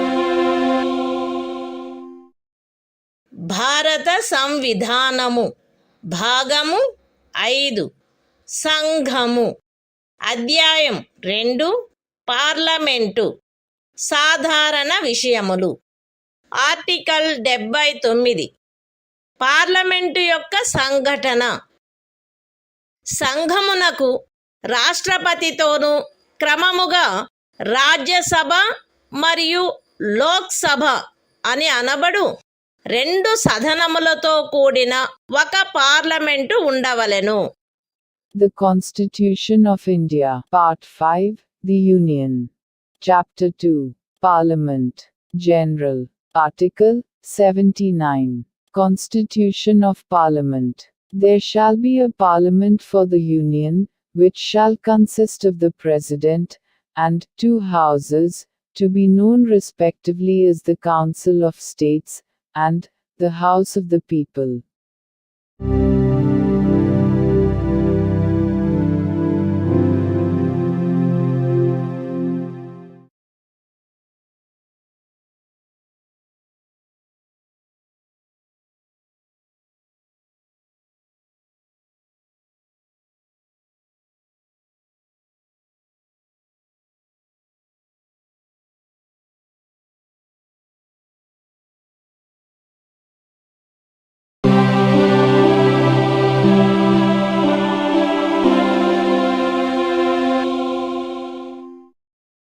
భారత సంవిధానము భాగము 5 సంఘము అధ్యాయం 2 parliament సాధారణ విషయములు article 80 Rajya Sabha సంరచన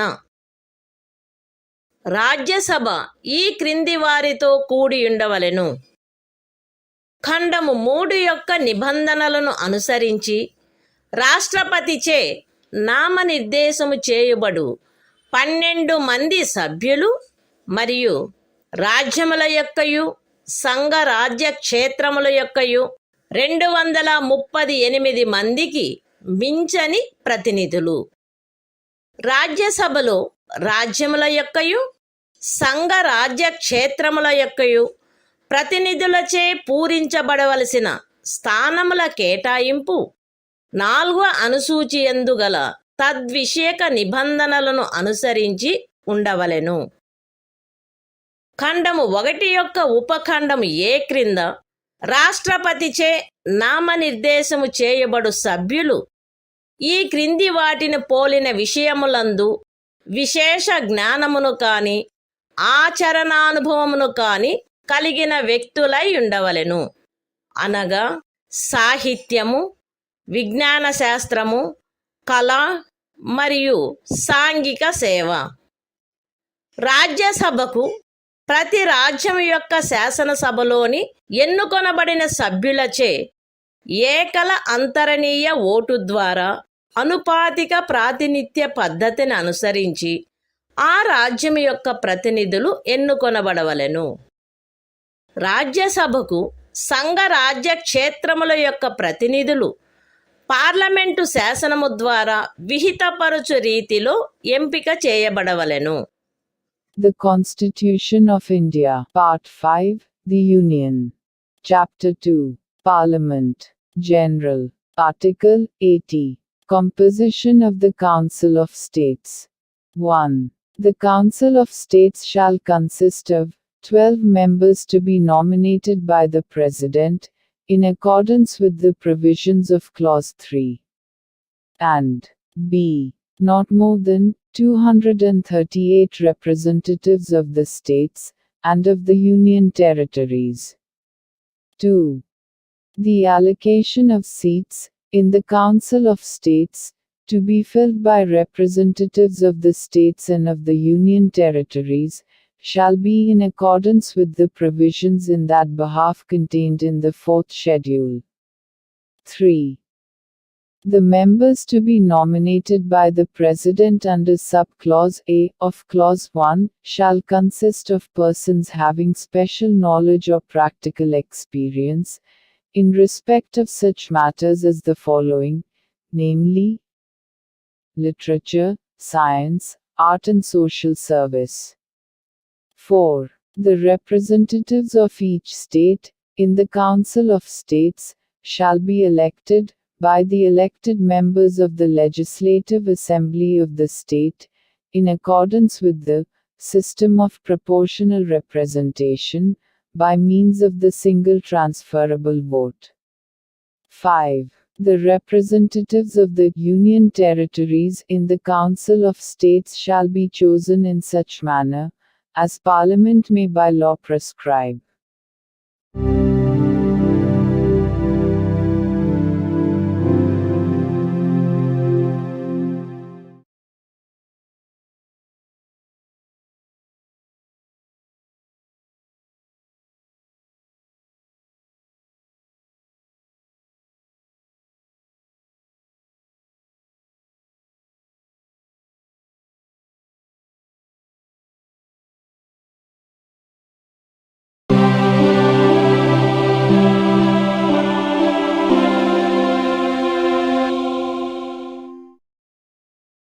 భారత సంవిధానము.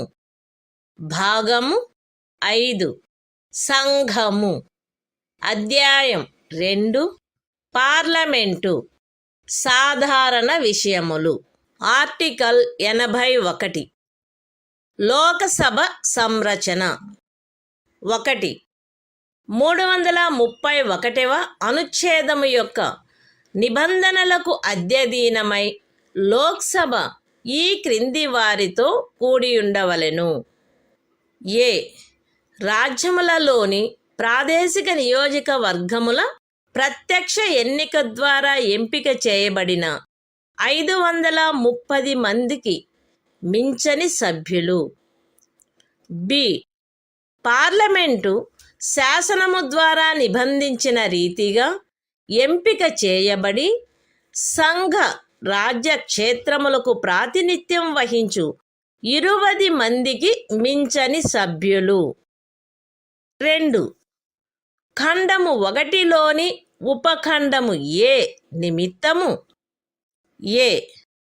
ఒక రాజ్యపు స్థానముల సంఖ్యకును దాని జనసంఖ్యకును గల నిష్పత్తి ఆచరణీయమైనంత మేరకు అన్ని రాజ్యములకు ఒకే రీతిగా ఉండునట్లు లోక్సభలోని స్థానములు ప్రతి ఒక్క రాజ్యమునకు కేటాయించబడవలెను.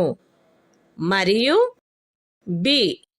ప్రతి ప్రాదేశిక నియోజకవర్గపు జనసంఖ్యకును ఆ నియోజకవర్గమునకు కేటాయించబడిన స్థానముల సంఖ్యకును గల నిష్పత్తి ఆచరణీయమైనంత మేరకు రాజ్యము అంతటును ఒకే రీతిగా ఉండునట్లు ప్రతి రాజ్యము ప్రాదేశిక నియోజకవర్గములుగా విభజించబడవలెను.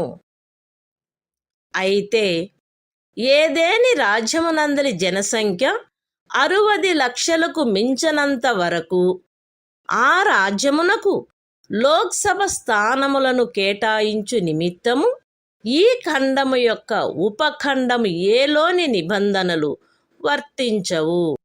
3.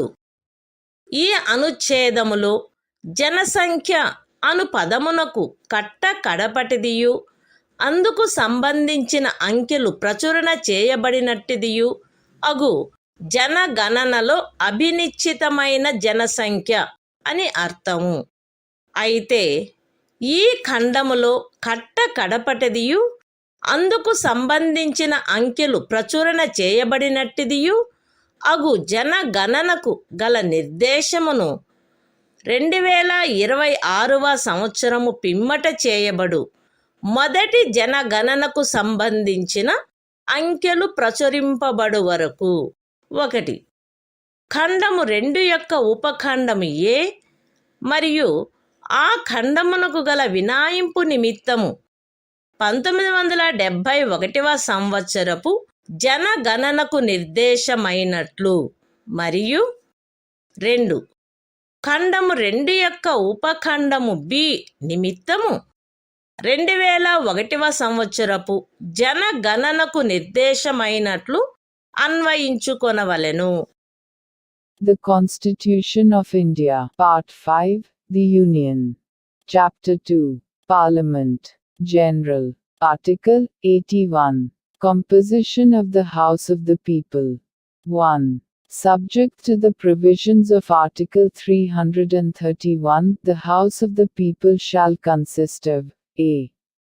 Not more than 530 members chosen by direct election from territorial constituencies in the states, and b. Not more than 20 members to represent the Union territories, chosen in such manner as Parliament may by law provide. 2. For the purposes of sub-clause A of Clause 1, there shall be allotted to each state a number of seats in the House of the People, in such manner that the ratio between that number and the population of the state is, so far as practicable, the same for all states. And b.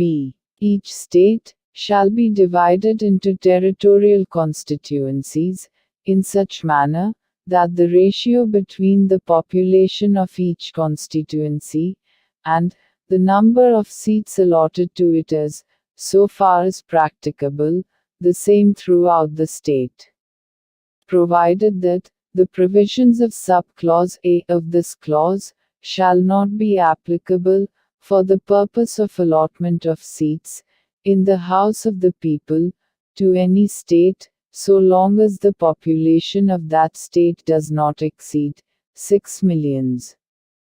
3. In this article, the expression population means the population is ascertained at the last preceding census, of which the relevant figures have been published. Provided that the reference, in this clause, to the last preceding census of which the relevant figures have been published, shall, until the relevant figures for the first census taken after the year 2026 have been published, be construed, 1. For the purposes of sub-clause A of clause 2, and the proviso to that clause, as a reference to the 1971 census. And 2. For the purposes of sub-clause B of clause 2, as a reference to the 2001 census.